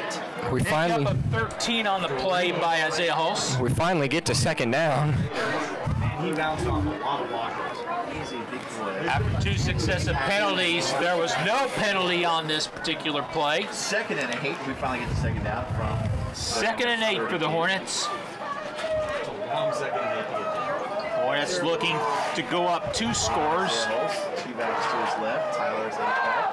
Holtz out of the gun. Over. They fake it again. Hands Oh, off. ball's on the ground. He fumbled the ball, but he recovered. Tried to fake it to Tyler. I think it was and then supposed Holtz to go. lost I think it. it was supposed to go. It was a fake handoff, and I think Holtz might have lost the football He knew he was. on the attempted fake, but he did recover. Yardage on that play, and it's going to be third and about 9. Loss of 1 on the play. Isaiah Hulse either coming for the play or 3rd and 9 for the Hornets from their own 31-yard line. We're in the opening minutes of play in this third quarter. changing up here with Tyler at quarterback. Beech Grove leads 15-7 if you're just joining us. Jim Pick, Jonathan Dans here from Hornet Stadium. The second to last week, or the penultimate week of the regular season. Couple backs in the backfield. Once again, it's Tyler at quarterback. Tyler looking for some running room, doesn't find much. Got about 5 yards, but short of the first down. Center Josh Fryer will stay on the field as he is a punter too. Josh Fryer, who's on the offensive line, will stay on the field to punt the football. 4th and 4. As he's stationed at the 25-yard line. Ethan Demery is the lone punt return man for Triton Central. In the state all year. Gets the ball. It's an end-over-end kick by Fryer. The ball will go out of bounds at around the 22-23-yard line. Let's see where the official marks it. The line judge will mark it at the 21. Okay. Very nice there. So 21-yard line there. That's where Triton Central will begin its next offensive series. 8 minutes and 58 seconds left to play here in this third quarter. 15-7 still. Slow down. Aaron Steele and the offense for the Tigers come in. Rule already split out wide to the right. Only one turnover in this game so far.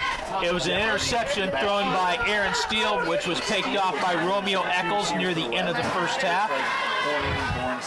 Steele behind center for Triton Central. And in motion is Durrett in motion. Durrett, he gets the pitch. Mason Durrett gets his first carry of the night. In the backfield, but he broke free. He picks up about 5, maybe 6 yards before being brought down. Out of that run on the outside, the blocks were okay. Managed to break some tackles, get a few good yards there. Got to wrap up. Pick up of about 5 that time.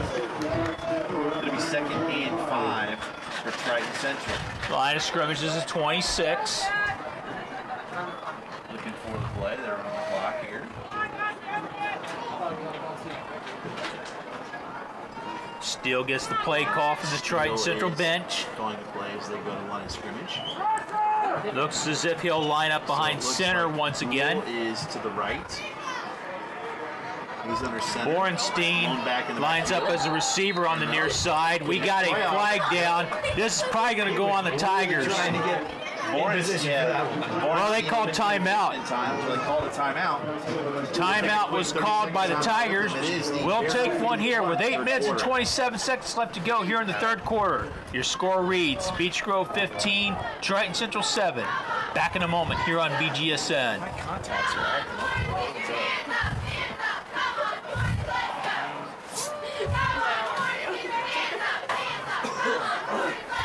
I really don't like this.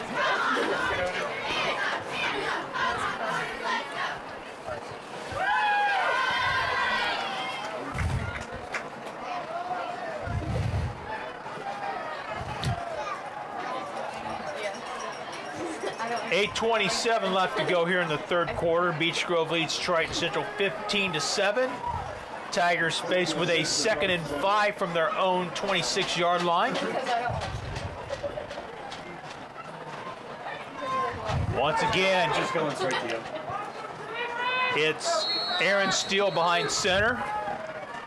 Lone running back is Demery. Steele under center in motion. Motion is Durrett. They fake the pitch. It's a pass to Matt Gould. It's overthrown. Looked like it maybe made a play on it. Yeah, I don't know necessarily that Matt Gould was open, just overthrown. Looked as if Romeo Eccles was defending for Beech Grove. if he kept going straight up the seam. Either he or Shamar Regans, number 26. Instead, it's 3rd and 5. Towards the center of the field, kind of turned toward it, slowed him down, and then get the ball. Tigers need to get to their own 31 to extend this offense. offensive series. 20 to go, 15-7 Beach Grove. Not much. Jewel will line up as a receiver once again on the near side of the field. First couple of drives produce points. On the bottom of your screen. Three receivers out, but they're It's a handoff to Ethan, and he is stopped. Blown up in the backfield. Nice job. He is stopped stone cold in the backfield. And that will bring in the punt team. Loss of 2 on the play, and the Tigers will have to give up the football via the punt. Once again, David Steele will handle the punting duties once again for the Tigers. Back deep are Kion Tyler and Sergio Hulse for the Hornets. Hornets should have excellent field position, The Hornets, barring a huge punt. Hot snap is high. Steele, kick. Goodness. Ball's going to go out of bounds. Wow. At about the 47-yard line of Beach Grove, so the Hornets will have excellent field position. Still excellent field position. With 7 minutes and 34 seconds left to go here in the third quarter. Hornets looking to add to their 15-7 lead. Oh, Jordan Reel is out on the field. He's been warming up on the sideline the whole game. Looked anxious. He really, looked like he wanted to be in the game. It looks like he's finally getting his chance. The game for the first time tonight. Welcome back, Mr. Reel. Welcome back, Jordan Reel, after a 1 week absence. As Culpepper's an H-back. Sergio Hulse, Isaiah Hulse in the back. Isaiah Hulse in the backfield. Give is to Reel on the quarterback keep. And he doesn't do much of anything. Got about 1 on the play, but that's it. I mean, and they sniffed it out pretty well. Triton Central defense did.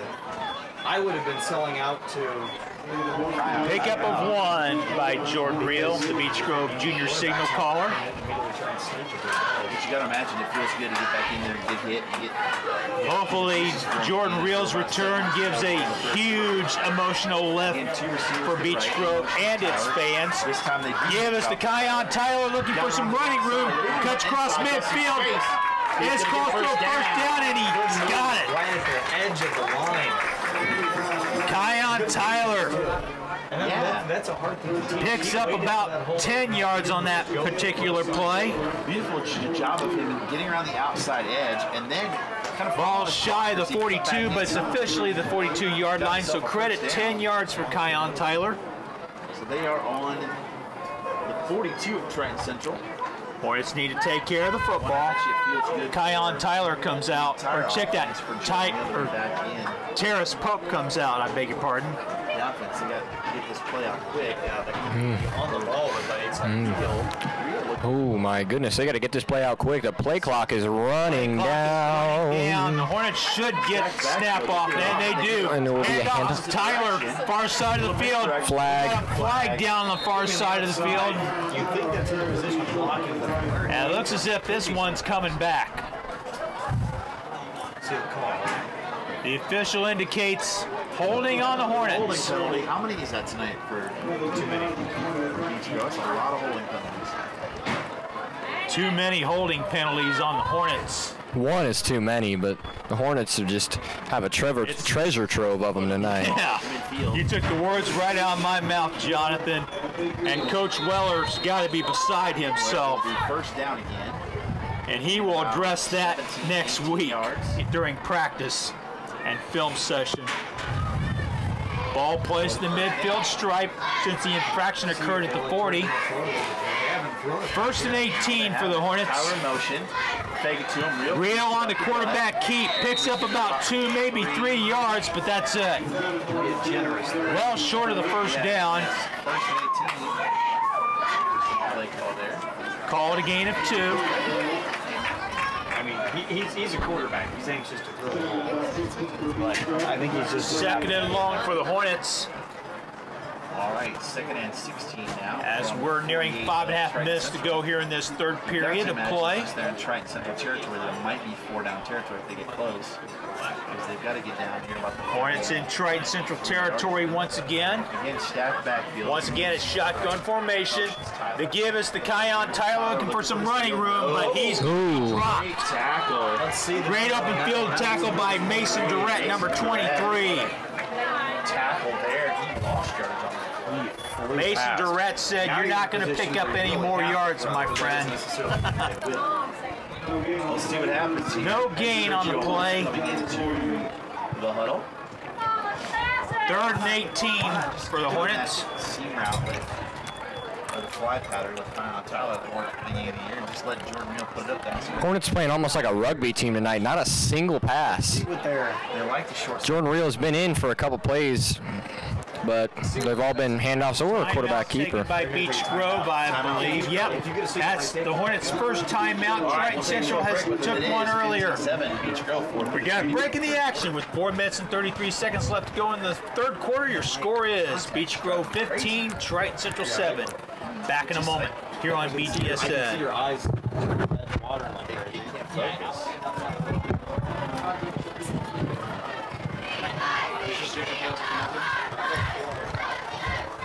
I doubt it. Top of the 5th, don't score. If I need to get tagged in. All right.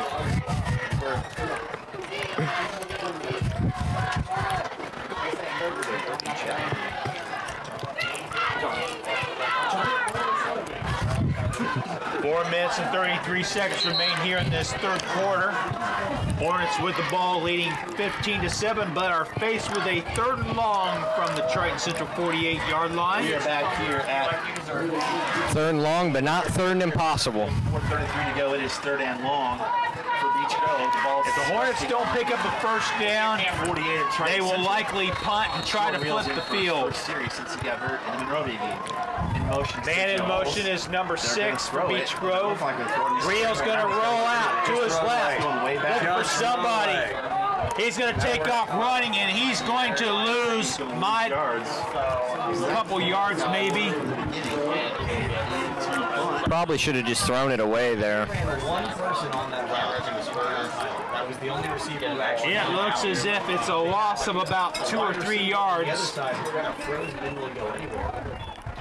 The ball will be spotted at the 40. It's a loss of 1 on the play. Once again, Josh Fryer re-enters to punt for Beach Grove. Beach Grove possessions have been all punts, with the exception of and back again. Back to return the punt is Ethan Demery, number 2. It's another good punt by Fryer. Ooh. Aim it in.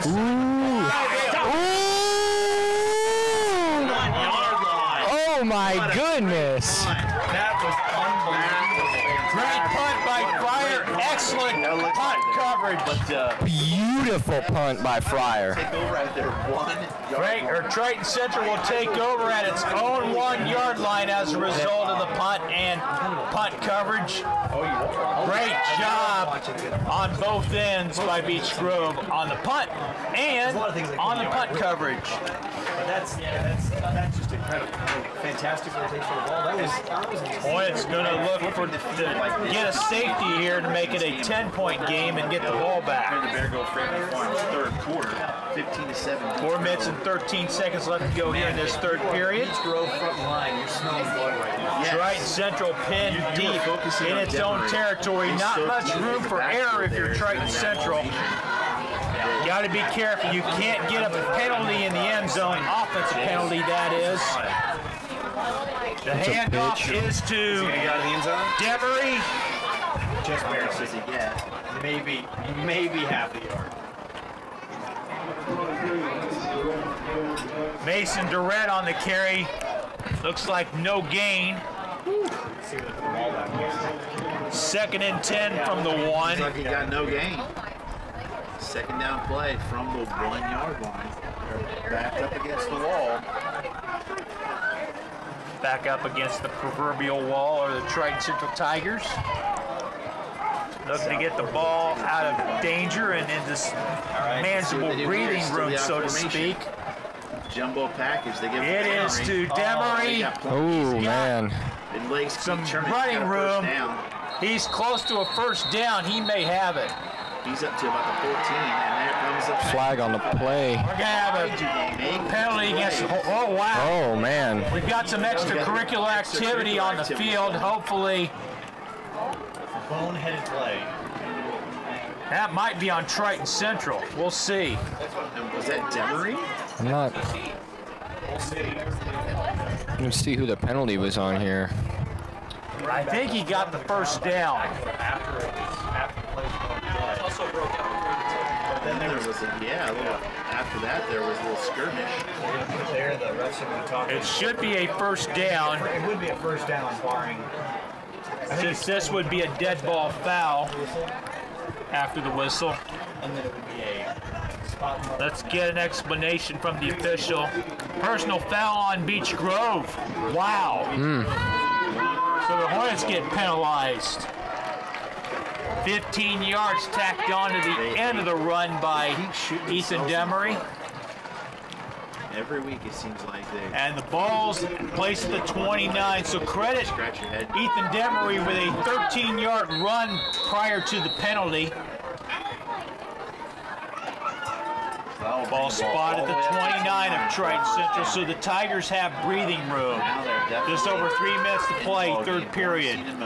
Triton Central looking for potential game-tying score. Off wide. Demery tries to go around left and is upended before he can turn the corner. There you go. Nice play there. By Terrace Pope. Yep. Looks like a loss of 2 on the play. Nice open field tackle by Terrace Pope. We got really excited about that. Lost about a yard and a half, 2 yards. Not much real estate to cover by 12 from the 27. Ethan Demery. Second and long. You still have a chance to really pin them back deep. Clock continues to run. Under 2.5 minutes to go in the quarter. Steele is in a shotgun. Once again, shotgun formation for Triton Central. Aaron Steele. Lone running back is Demery.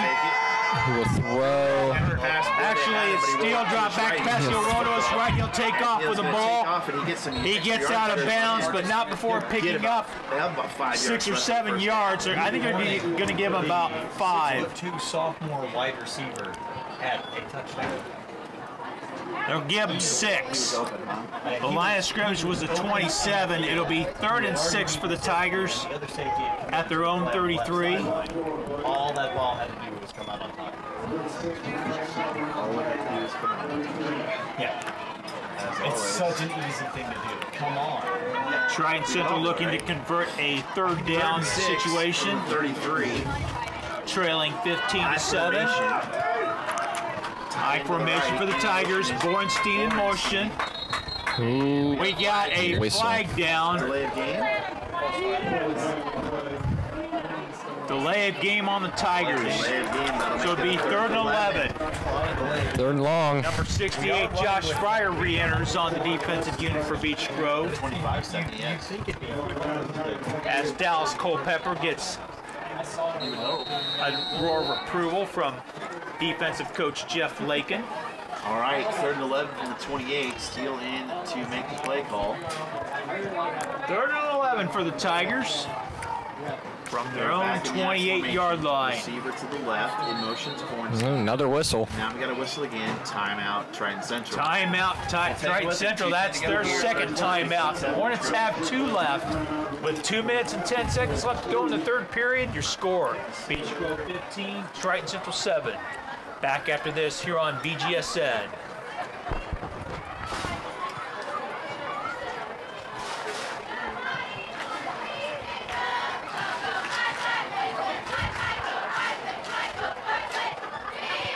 Just watching that like I hate the Yankees.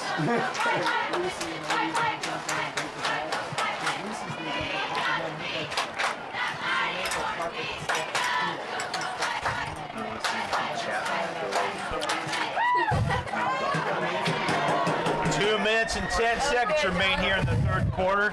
Triton Central faced with a 3rd and 11 from its own 28-yard line when play resumes here at Hornet Stadium. You know, I actually can dance. Jim Pick, Jonathan Dance here calling the action for Bgsn. Obscure reference there. No, I got you. Well, I mean, listen, I knew you got me. Okay.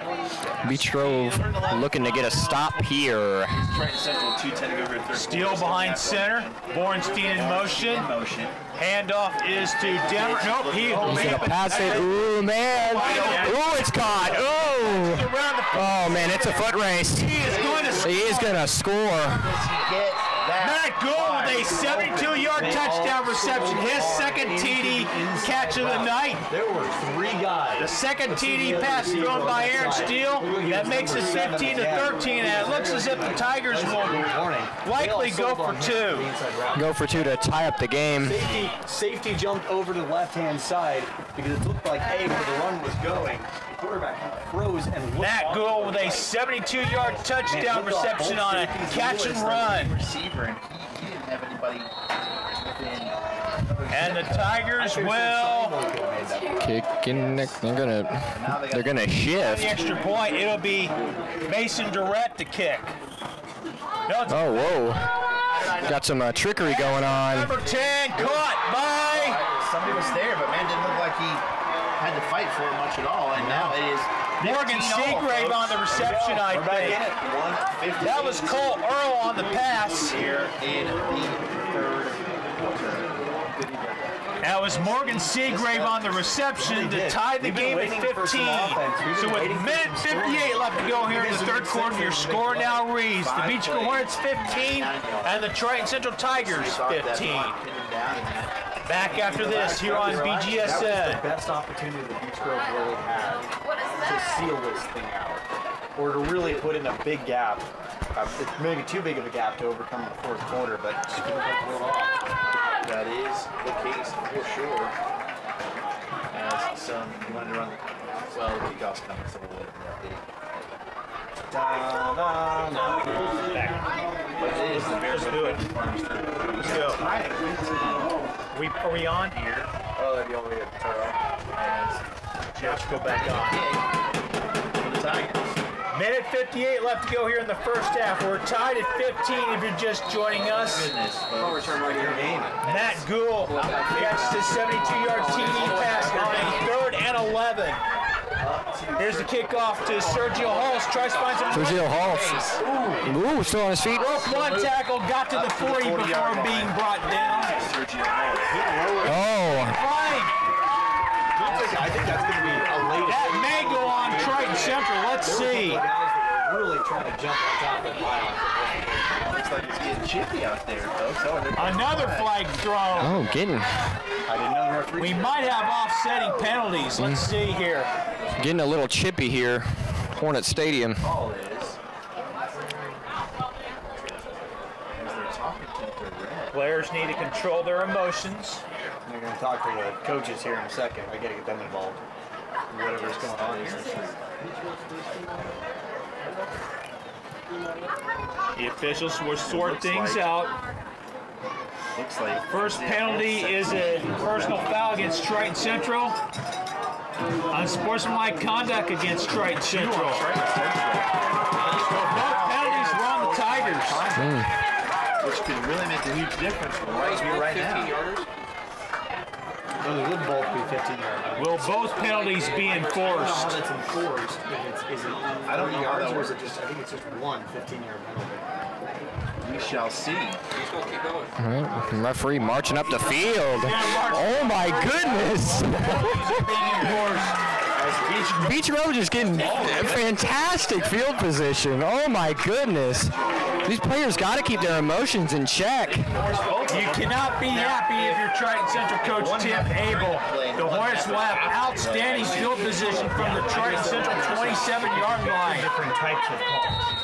All right, Isaiah Holtz in shotgun formation. Tyler in motion. Holtz is the quarterback, looking for some. Keep it. He's got some room. He's got some room. He's got some room. He's still on his feet. He's almost tripped up. Oh, he's so close. He's in.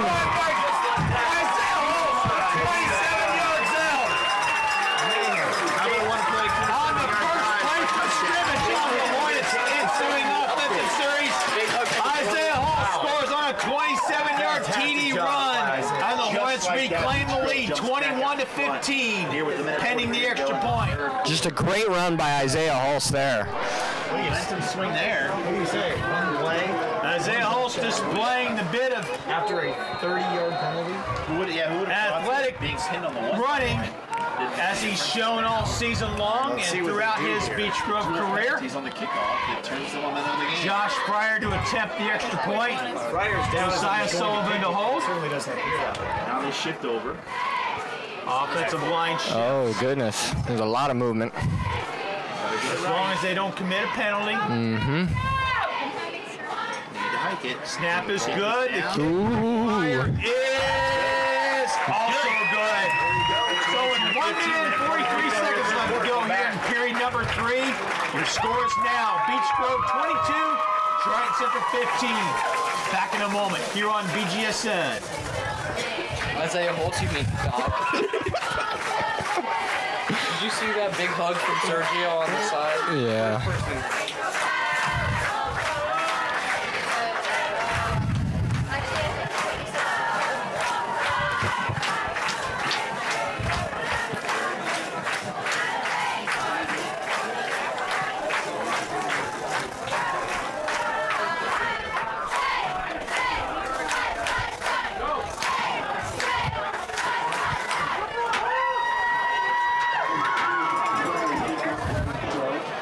Two costly penalties by Triton Central on the kickoff following the Beech Grove touchdown result in a 27-yard TD run by Isaiah Holst to give Beech Grove the lead once again. Its previous lead was 8-15 to 7. Beech Grove the ball on the 27. Josh Fryer once again to kick off. Beech Grove is back in the lead. Another squib kick, that's touch. And it'll be fielded by the Tigers at around the 37-yard line. 36-yard line. Where the Tigers will take over.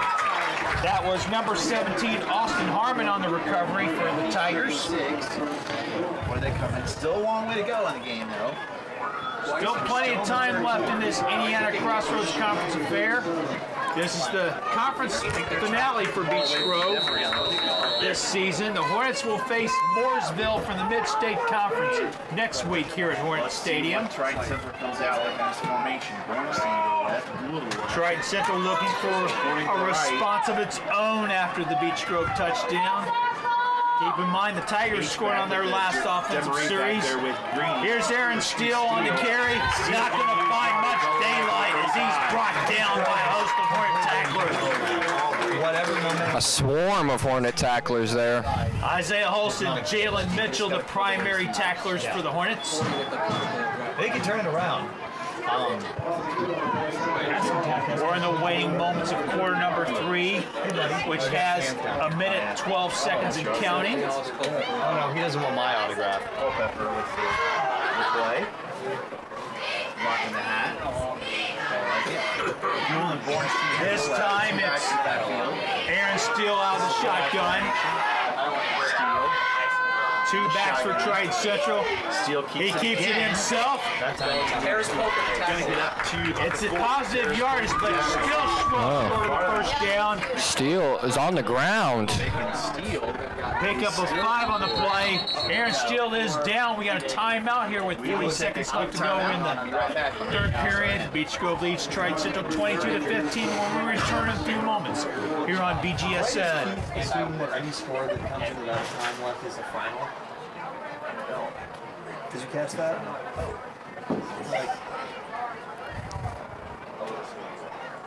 He doesn't put the question on.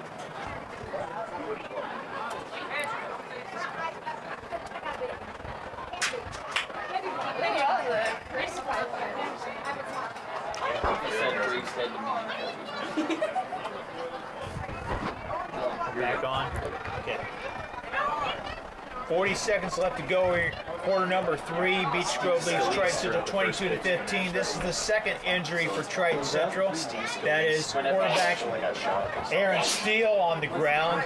We're happy to report that Silas Ratliff did have feeling in all of his extremities. He suffered an apparent back injury, was taken to the hospital for observation, and from early reports, he's going to be okay. Triton Central Athletic Director Brian Graham comes to the field to check on his injured player.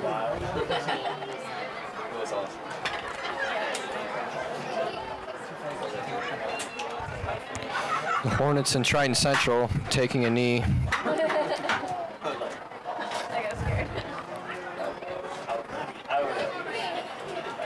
looks like they're looking at the ankle. And Steele will have to be helped off. He's walking gingerly.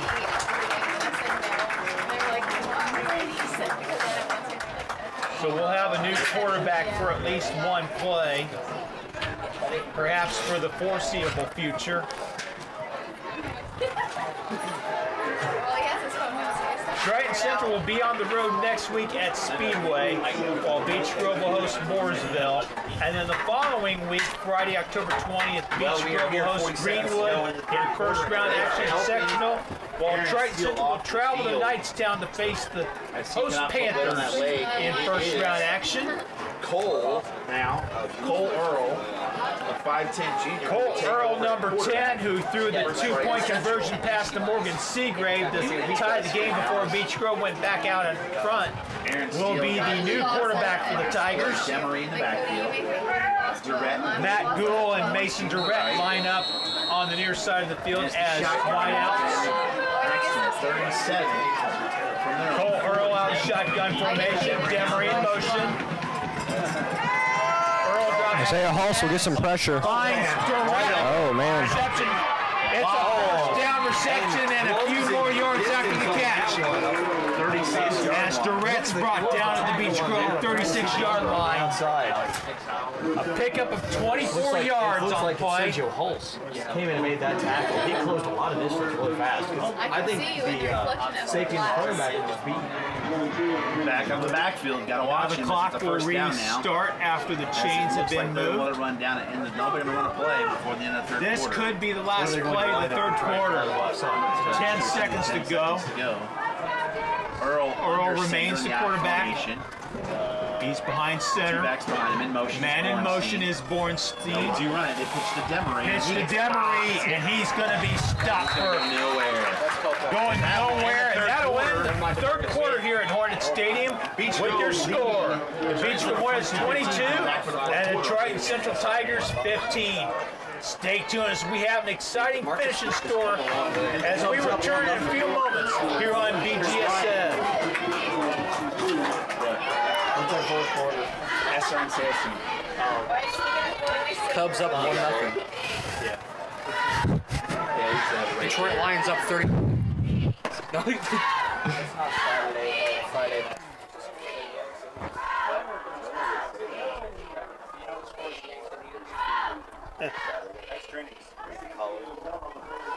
Extra innings in C-Town. They go into the 10th. Yanks and Indians. 3 quarters are in the books here at Hornet Stadium, where the Beech Grove Hornets lead the Triton Central Tigers 22-15 as we begin fourth quarter action here shortly. Triton Central will have the ball at the Beech Grove 36-yard line when play resumes. Tigers looking for a potential game-time score, perhaps go ahead with a 2-point conversion. No, that's okay. I was just, Cole Earl remains the Triton Central quarterback for the moment. the most dedicated coach in the I'm being honest with you. I'm not trying to, butter you up. Sorry, but that's a good thing to see. Cole Earl is senior. Aaron Steele is a junior quarterback for Triton Central. I got to pick up my newborn daughter. Bo Borenstein lined up as a wideout on the far side of the field, rather. Matt Gould lined up on the near side. 13 and 11 at the time. And I just said, I'm so thankful you never got to Demery, the lone running back for Triton Central. Yes, I wish my dad would have been there to see it, but it's okay. All right. Here's the first play of quarter number 4. Demery to his right in the shotgun. Out of the shotgun, Earl. There's pressure. Earl's to his right. Pass is... Did he catch the ball? Catch it or not?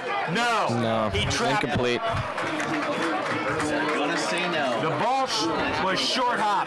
It was fielded by Luke Horning, but the officials ruled the ball took a short hop. It looked like a short hop from this vantage point. It wasn't going to be a long completion by any means. 3rd and 10. Obviously, their backup quarterback is much more comfortable throwing the ball. This will likely be 4-down territory for Triton Central. 2-0 Cubs. Cole Earl. Cole Earl goes behind center this time around on this particular play. Demery, the lone running back to Rhett. Handoff is to Demery, and he's going to get clobbered. Minimal gain. Tackle. That would have been. Looking for the number here. Yeah. That'll bring up 4th down. They get sweaty. It is No gain on the play. Nice little breeze coming into the box here. A beautiful night for football. Not too hot, not too cold. Perfect weather. 10. Rule already to the left as they got about. And it is a dry night for football, even though the field might be a little bit wet from the rain we've had the last couple of days. Offensive unit remains on the field. Cole Earl out of the shotgun. Man in motion is He'll throw again. pass on the first side of the field, and it's going to be stuffed out. Great open field tackle. The play results in a loss of yardage, but Beech Grove will take over on downs at around its 39-yard line. Romeo Eccles. Romeo Eccles, yeah. Romeo Eccles on the tackle. It's a loss of 3 on the play. Twice now that he's really kind of ended a decent drive by him. Beech Grove looking to make it a 2-score game here. Hornets have to move the football. 11 minutes exactly. Isaiah Holst will be the quarterback. Beech Grove. Wales ball game we've had. Jordan Reel has seen action. He saw action for the first time in the opening series of the 3rd quarter, but he's on the sideline for the moment. So Holst will keep it. He's gonna get to the line of scrimmage. Might have gotten 1, but no more. Called a gain of 1 on the play. 2nd and 9. Hornets shuffling personnel into the lineup. Number 71, Max Comodo, is in the game to play on the offensive line. We'll see what happens here. They're letting the play clock run quite a bit. Reeling Max Comodo is the nephew of former Roncalli football star Dan Bauer. Jordan Reel is coming onto the field. Looks like he'll be the quarterback for the play. Reel is the quarterback, the southpaw, number 7. Keep it himself. Keep. Reel gets across the 45 to about the 46. Picked up about 5 on the play, but it'll be 3rd and about 4. Call it a 3rd and 3. That's a good sign now. Isaiah Holst back in. They're bringing. Hornets need to get to the 49 of their own territory to extend this drive. Going to be the quarterback here. Terrace Pope comes out. Once again, it's quarterback by committee. Isaiah Holst is the Beech Grove quarterback on this particular play. 3rd and short. Isaiah Holst will keep it himself. Ooh, breaks a tackle there. Gets across midfield, and he's brought down. There's the fumble. It's recovered by the Tigers. Fumble and it goes. And it's Ethan Demery on the recovery for Triton Central. All you have to do is try and run as much time off the clock as you possibly can. Apparently Isaiah Holst lost the football on his way to a 1st down. He was stripped of the football, and Ethan Demery recovers. It's the first turnover of the night for Beech Grove. Runs it like Walter Payton. Really just not what you wanted if you're Beech Grove. Eric Dickerson is exactly too. Yeah, but he still held the ball. 1st and 10, Triton Central from the midfield stripe. Looking for a potential game tie or perhaps go-ahead score. Jared Demery. Cole Earl remains the Triton Central quarterback. Gives to Demery, and he's going to go nowhere. That's taking out a little bit of frustration. Isaiah Holst on the tackle. It'll be 2nd down from midfield. No gain on the play. He didn't hold it. Isaiah Holst taking a little bit of frustration out with that tackle. Run 3 or 4 times. 9 minutes to go here.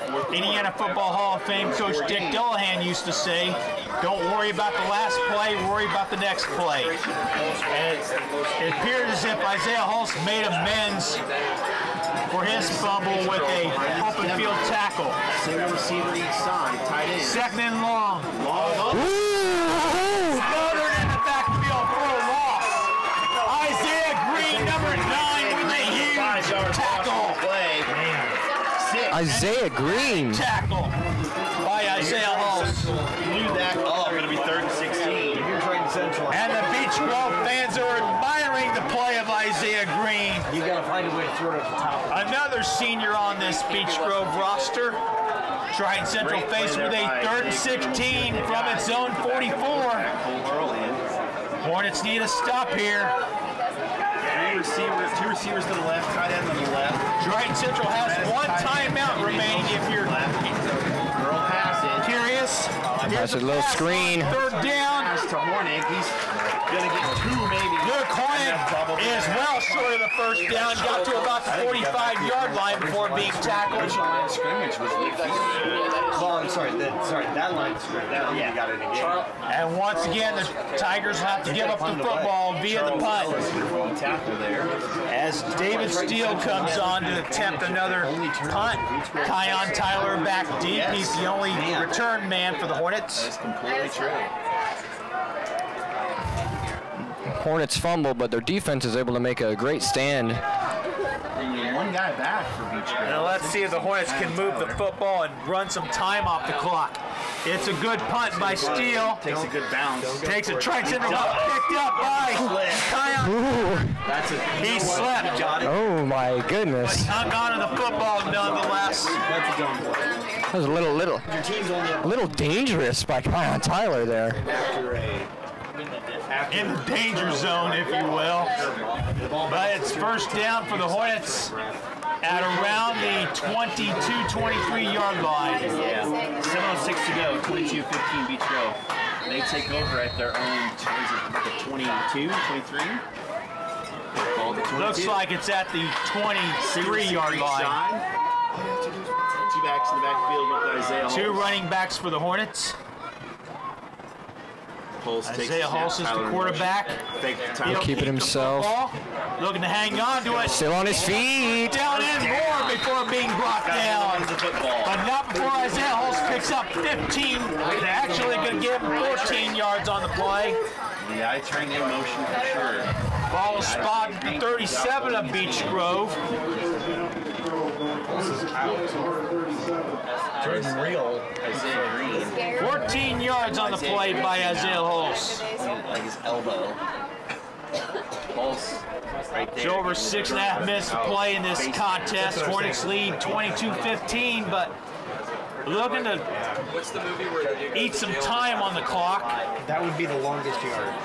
The dude comes up with a chunk of turf in his face. All right, they better get the play out. If they do, they fake it again. Hulse Keep it himself. runs to his right. Gonna get about Picks up about 5, maybe 6 yards. 6 yards. The clock is still running. The ball will be spotted at the 42. About 6 minutes to go here in the Pick up a 5 on the play by Hulse. Yes. Well, I think that's definitely Nearing the midway point of quarter number 4. Hulse gets the play call from 3 to 4 yards every coaches Troy Edwards and Mike Renfro. 2nd down and 5. 2nd and 5 for Beech Grove. Hang on to the football, Still in fellas. the Wildcat formation. Wildcat formation once again for Beech Grove.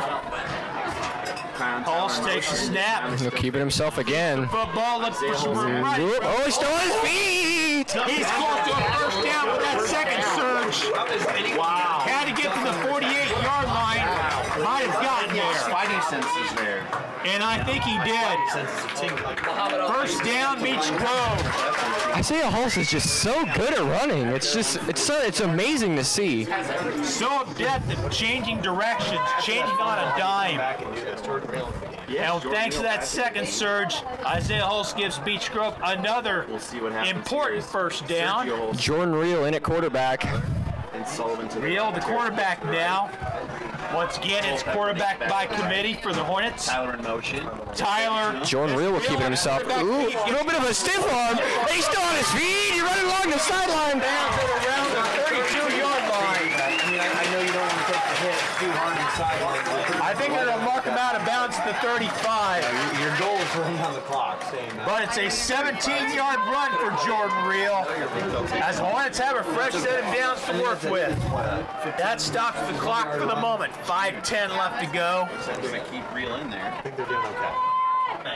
Stiff arm. That was Very nice stiff arm from Rio, too. Pretty nice stiff arm by Real. Real had to get out of bounds to avoid injury. That stopped the clock. To go. Real in the If you're the Hornets, you want to keep the ball in bounds. Tyler in motion. Gives the Real another quarterback draw. Looks for some running room. There. But nothing there. He might have gotten one or two, but that's all. Ball will be spotted around the 33. He seems to not be any worse for wear so far. Credit Real with a 2-yard pickup. Let's see if fake run, step back, and just throw on his top. Triton Central has just one timeout remaining. Beech Grove has 2. 40 to play here, fourth quarter. That would be so taking those timeouts has come back to bite Triton Central in the backside. It brought Tyler in motion. 4.5 minutes to play. Split out to the left. Once again, it's shotgun formation for Real. Tyler in motion. Oh, no! Covered by Triton Central. Oh, my goodness. Number 22, Hayden Kermode with the recovery for the Tigers. Beech Grove can Triton Central, 3 shots in the Mercy. Costly fumble by Beech Grove. Again. The calendar says October 6th, but Beech Grove is in the Christmas gift-giving mood, it appears. Second gift they've given to Triton Central. Fumbles on successive drives by Beech Grove has the Tigers with time to breathe. Earl. Oh, the gun. Drops back. He's going to go deep. Pass is intercepted! He's still on his feet. Take it down to the 30-yard line. 30-yard line. Oh my goodness. I guess turnabout's fair play. It's the second interception by Beech Grove tonight. We got Triton Central player injured. The third Triton Central player to be down. We'll try to get the number. It looks like one of the offensive linemen for the Tigers. Look like maybe 55? Clayton Crawford, perhaps? We'll see. And we'll take a break here. It's either, I know it's either 22 or 55. I saw a double number, but. And they've got the ball at the Triton Central 30-yard line. We'll take a timeout here with 4 minutes and 10 seconds left to go.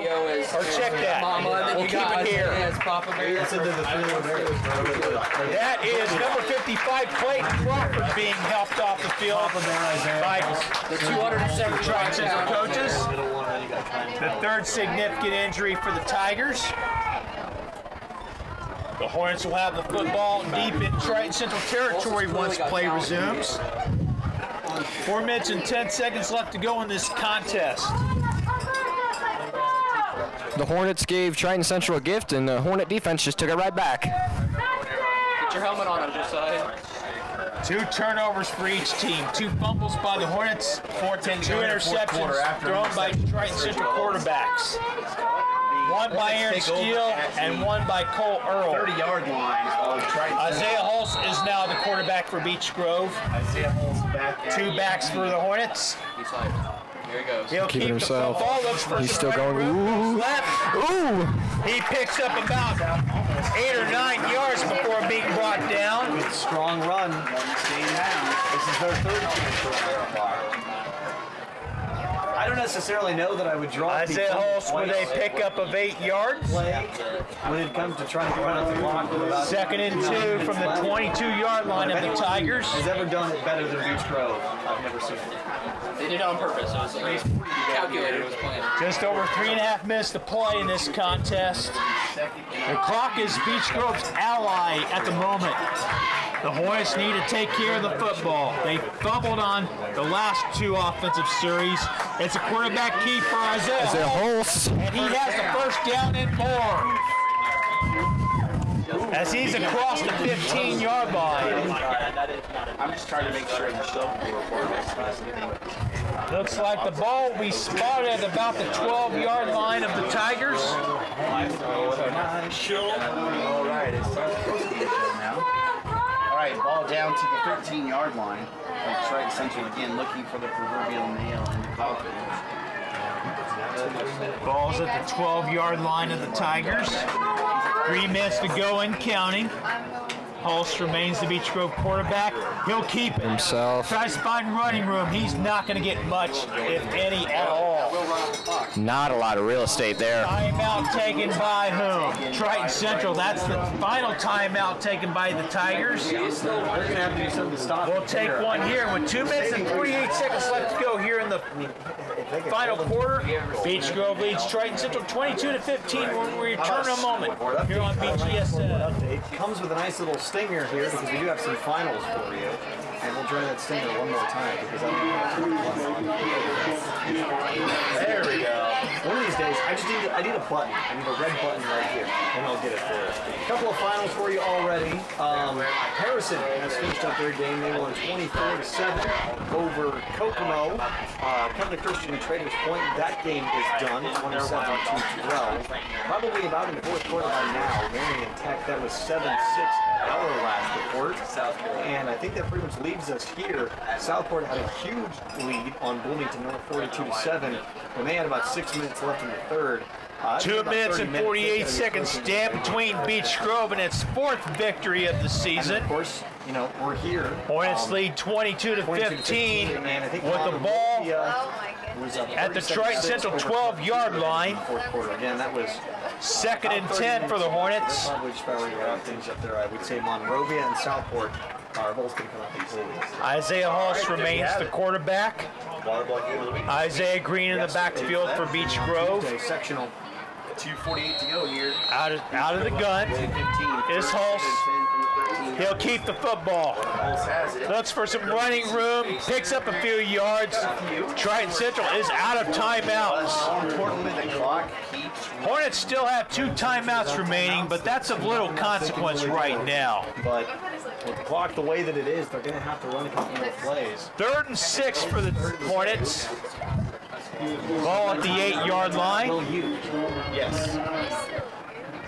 We do have the final for Monrovia Park Tudor, by the way. That just came in 44-6. Monrovia defeats Park Tudor 44-6.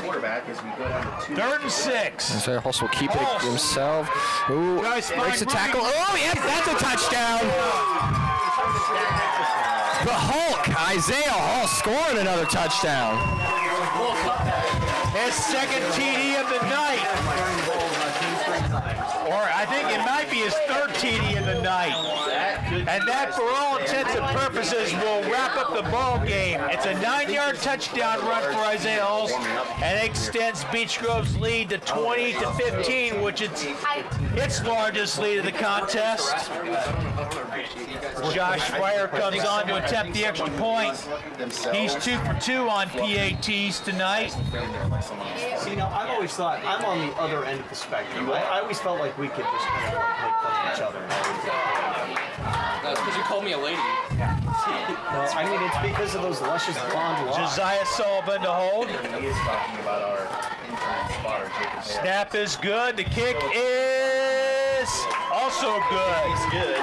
So with 2 minutes and 2 seconds left to go here in the contest, Beech Grove leads Triton Central 29-15. We'll return in a moment here on BGSN.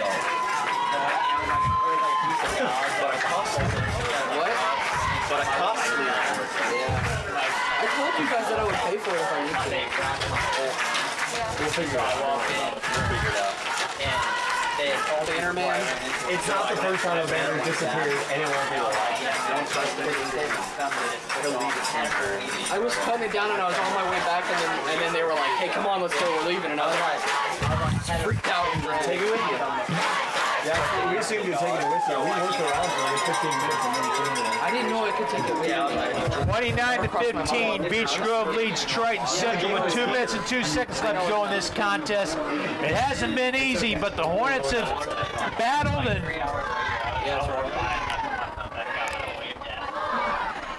given Tri-West perhaps, or Triton Central rather, Important touchdown there for Beech Grove as they go. one of the Hornets' best efforts so far this season. Josh fired a kick. I'm going to take a wild guess here and say that they're probably going to squib it. Squib kicks have been the order of the night so far. Oh, it actually kicked it deep. Kick by Fryer. Kick is fielded by Demery. Oop. Demery tries to Oh, find goodness. right. Ooh. He's upended at around the 35. Charles Ellis. Looked like a clothesline tackle by the Hornets. Charles Ellis on the tackle. Kind of hard to miss Charles Ellis. Wearing pink sleeves. Most likely for breast cancer awareness, as it is October. October is Breast Cancer Awareness Month, indeed, Jonathan. 7-6. Doesn't get closer than that. In fact, the Beech Grove coaching staff and I are wearing purple tonight. Single back in the backfield. Kicking breast cancer, or kicking cancer to the curb, Receiver to the right. is the theme for tonight's contest. Cole Earl remains the Triton Central quarterback. There was movement. I think the whistle was blown dead, and it was. Offside on the Hornets. It would have been NFL, but it's a free play. Now, interesting. Encroachment unabated to the quarterback. Called against Beech Grove. Ball has marked the 40-yard line of the Tigers. They're expecting his hip turn. He's facing closer to the quarterback, so basically he can turn to one side. Isaiah Hulse with another huge night. Is that goal on the side? 3 touchdowns. The pass. After Earl, passes caught by Matt Gould. Oh, he's still on his feet. Oh my gosh. He does, gets across the 45 to about the 43. That stops the clock for the movement of the chains. Since it's a first down. Clock does stop before the chains. Gould's definitely the guy you want to watch here. Pickup of 18 on the play. Trips to the left. Gonna pass again. Pass is incomplete, intended for Matt Gould. That was cool. I'm sorry. 1 and 7. Very similar. That would be. Minute 36 to go. Is short and stops the clock. 36 to go. He's by far the tallest wide receiver that we've seen out here today. These are a couple wide receivers here. Second and 10. Ball placed at the 38-yard line, or check that, 43-yard line of Beech Grove. The ball block. Trips left, same formation. This time Denver to the right. Gonna pass again. 17-yard pickup. Gonna throw deep. He is open. Oh, yep. Borenstein, Bo Borenstein. And they score. And he scores a touchdown. Minute A 27. 43-yard TD pass from Cole Earl to Bo Borenstein. Triton Central not dead yet. Wide receiver. With a minute 27 left to go, the score is now 29-21, pending the extra point. I couldn't quite catch the number. Wow. It's getting interesting here in Beech Grove. Looked like it was Ethan Demery on a wheel route. Was it? I thought it was. And it is Rachel Dewey to attempt the extra point. Behind his own wide receiver, coming off the sideline. She's 1 for 1 on extra point kicks tonight. We'll just put it there. I mean, what a great throw. Even with another touchdown, that's still not enough. But again, no timeouts left for Triton Central.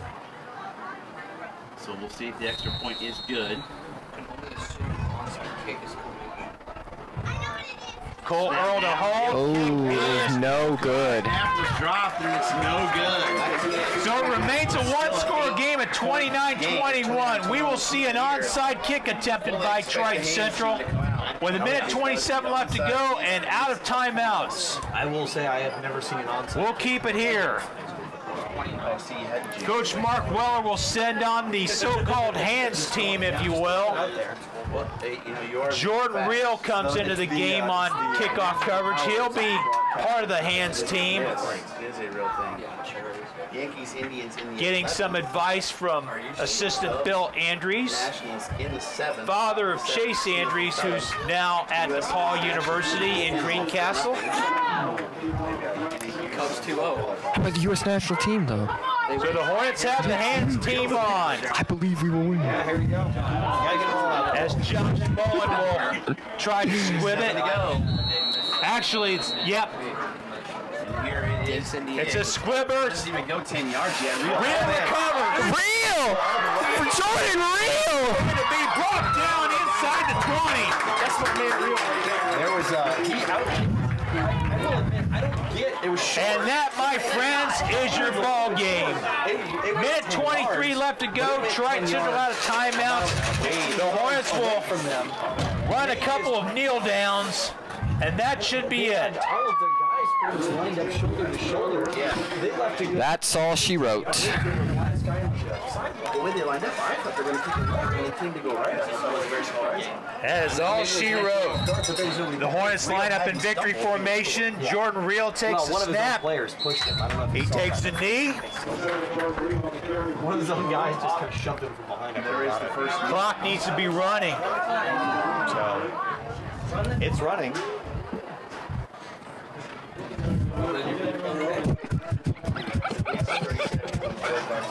Final start.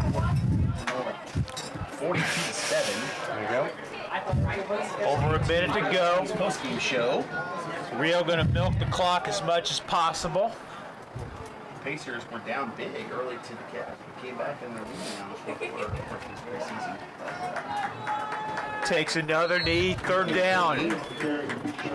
48 Hornets will run one more play. 2 plays there.